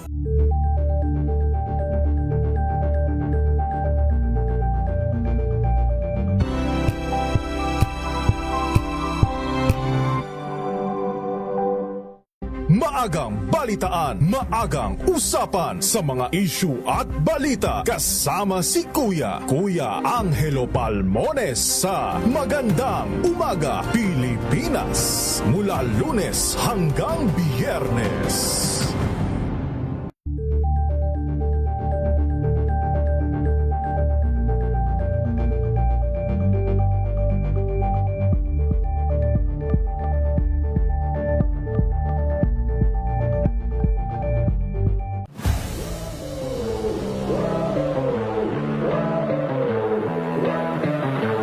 Right now, wala pa kami napapatunayan kasi we haven't won a championship.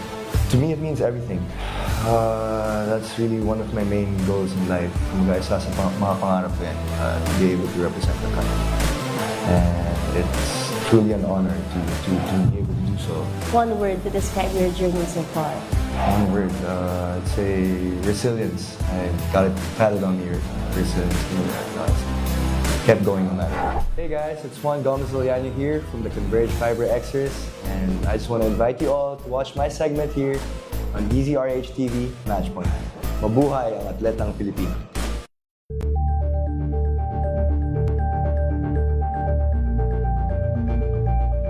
Ito ay bunsod ng naitalang 17 individual na ang kanilang naaresto. Metro Manila Development Authority o MMDA ang No Contact Apprehension Policy o NCAP sa Metro Manila. Sa ang ilang mga dokumento ay peke. Hindi rin legal ang employment na ipinangako sa kanila.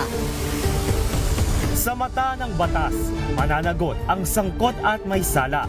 Dahil sa bawat paglabag, may karampatang parusa. Alamin ang mga pananagutan sa likod ng mga bawal. Dito sa Hoy! Bawal yan! Tuwing Sabado, alas 11:30 ng umaga. Dito lang sa DZRH TV.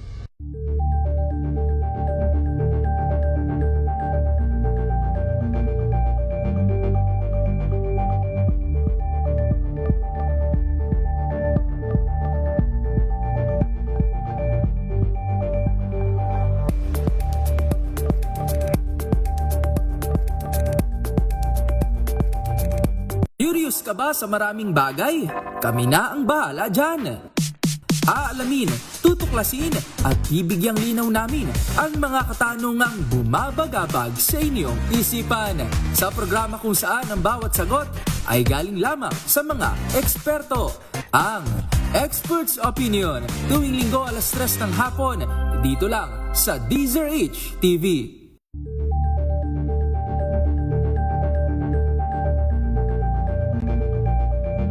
We've got you covered. From the hottest hits, exclusive interviews, kilig to the bones fan meet experience, and hataw performances of your favorite stars. Saturdays, 12 noon, dito lang sa DZRH TV.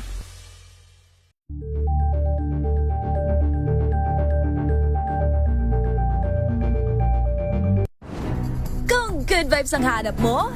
Dito ka na sa sigurado! Mula sa mga istoryang nagbibigay ng inspirasyon hanggang sa mga kwentong may dalang solusyon. Mga balitang pampagaan, pakiramdam at pampaganda ng araw. Hindi lang ba sa good news, kundi the better news. Mula Lunes hanggang Biyernes, 1:00 ng tanghali sa DZRH TV.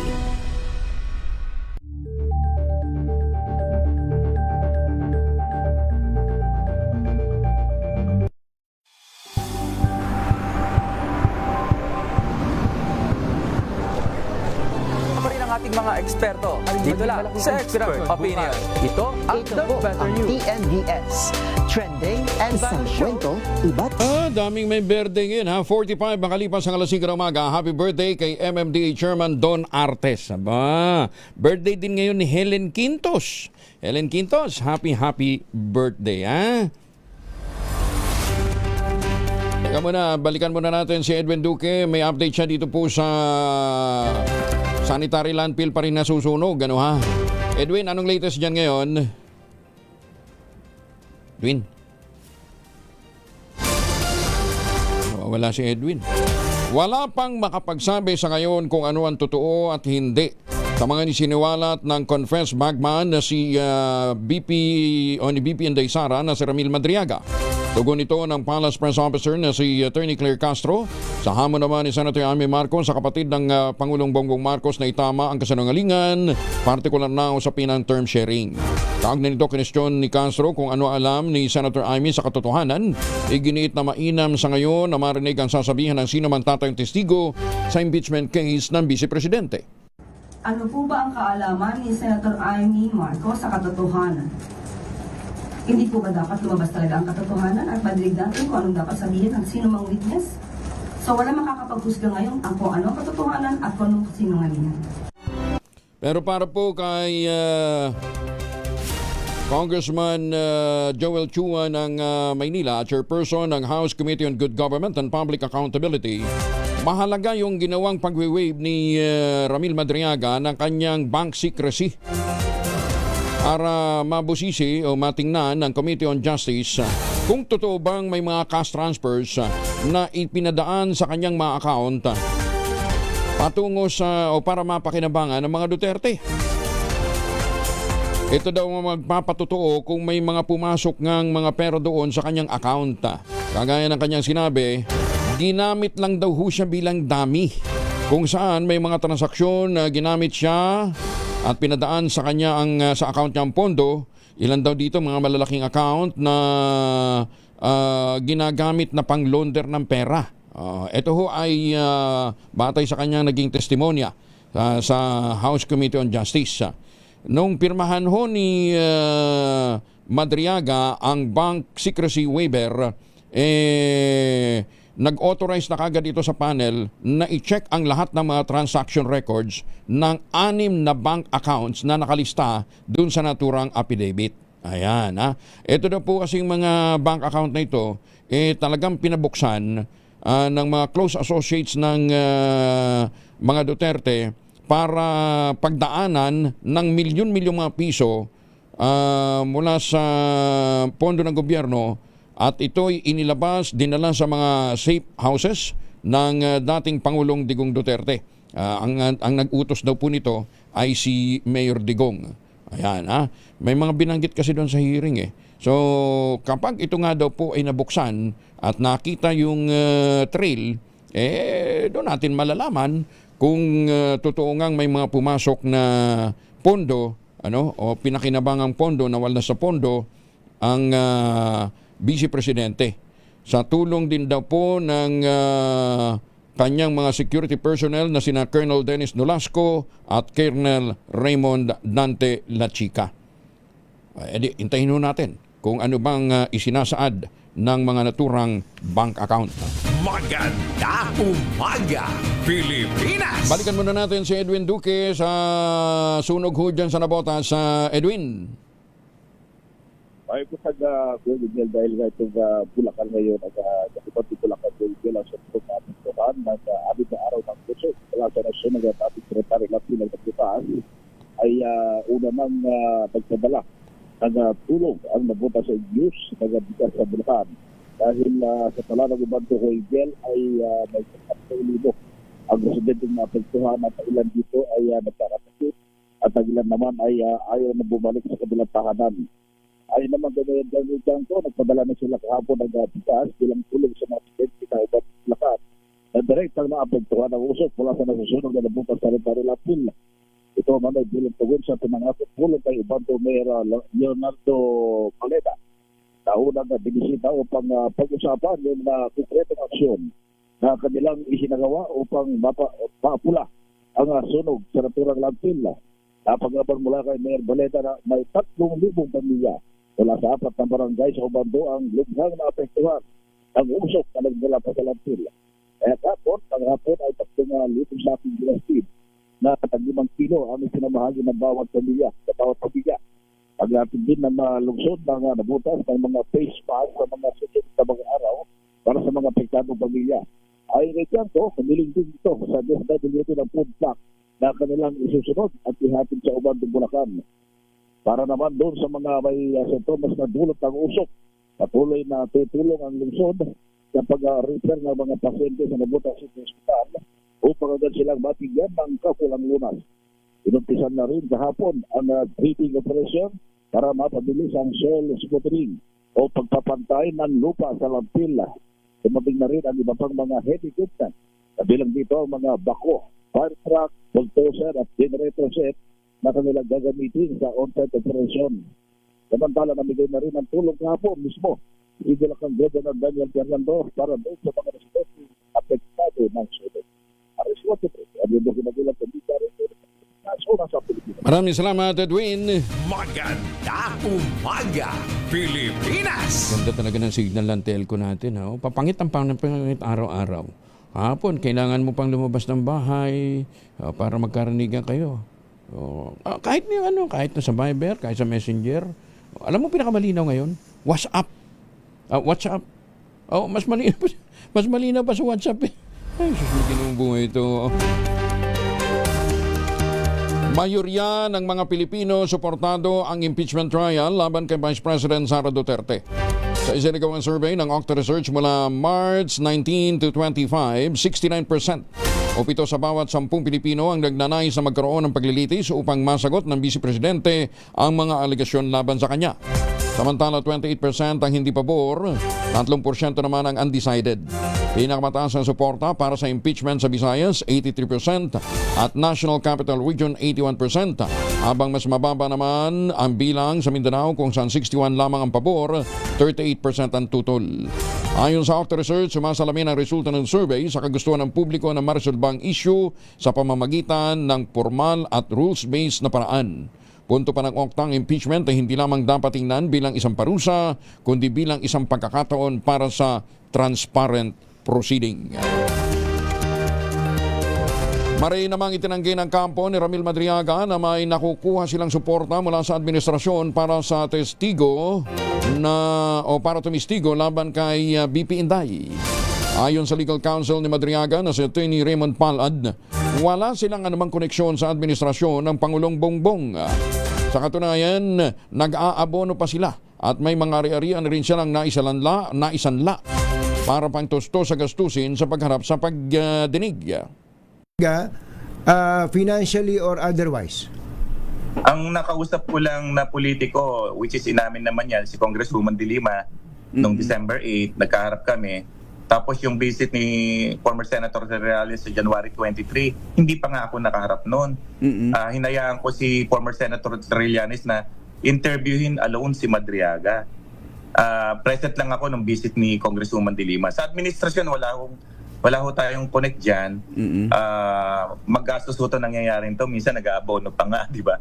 So, nakakapagod din may dumadalaw ka sa jail. Samantala, pinakakasuhan na ng Presidential Communications Office sa Department of Justice ang 3 Facebook account na umano'y nag-post at nagpakalat ng fake news tungkol sa kalusugan ng Pangulong Bongbong Marcos.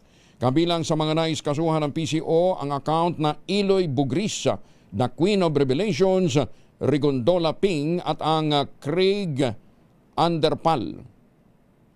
Ayon sa PCO, nag-live broadcast pa ang account na Iloy Bugis, The Queen of Revelations, kung saan sinabi nitong may lubhang karamdaman ng Pangulo at nagsusulisit ng pera sa mga viewers.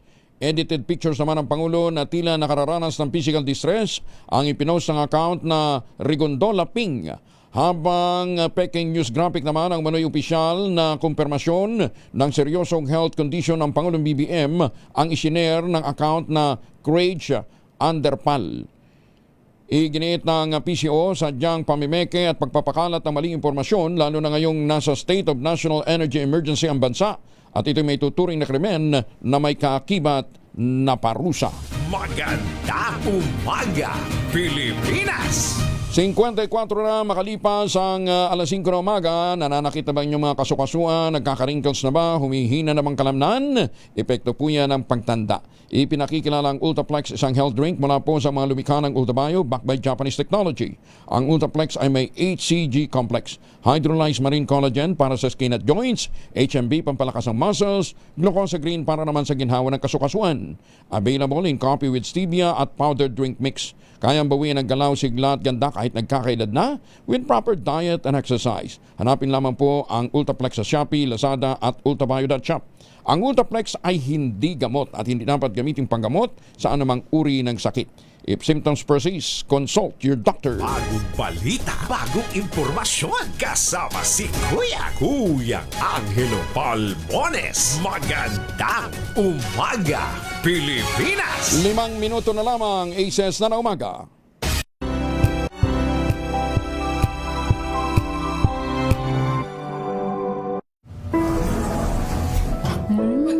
Amoy forever. Amoy LQ. Amoy New Caleb Berry Blooms. Amoy kala, amoy good vibes.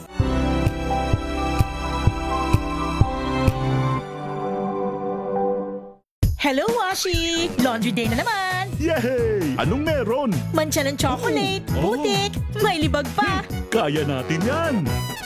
With Pride Washing Machine Detergent, may triple stain-away formula. Tanggal ang makapit, madikit, at malupit na dumit mancha. Kaya easy-easy ang labada. Mula noon hanggang ngayon! All you need is pride. All you need is pride. ACS.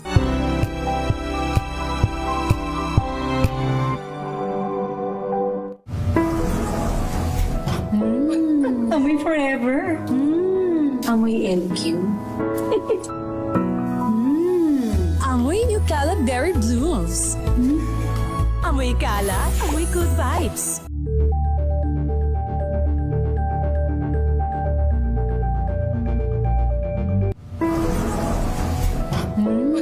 Amoy forever. Amoy LQ.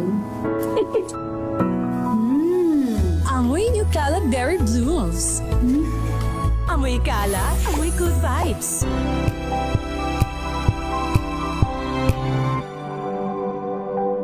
Tambalang Anthony Taberna at Jerry Baha ang gigising sa inyong umaga dahil lalatay ang humahagupit na diskusyon at komentaryo. Lunes na umaga, Pilipinas!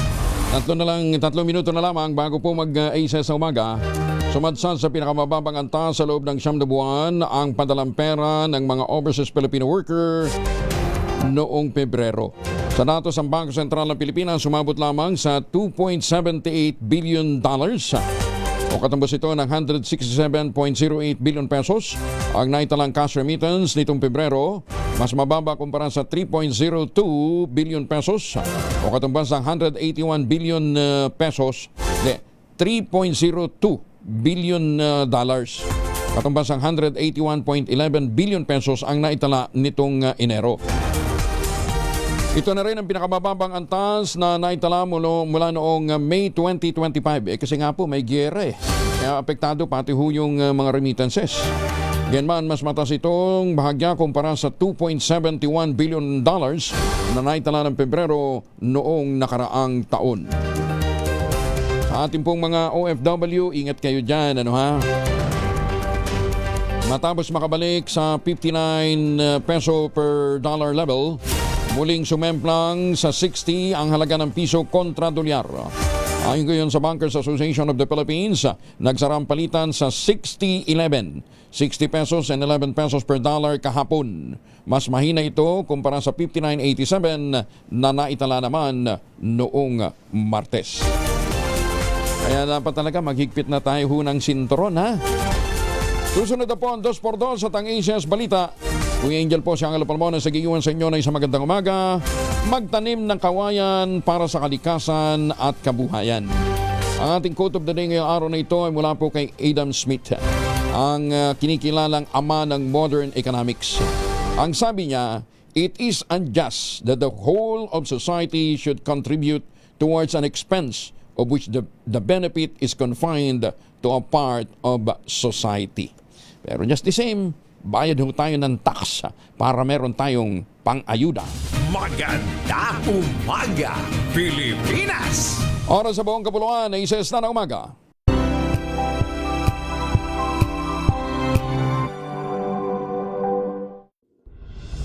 Tuloy-tuloy ang pagtulong.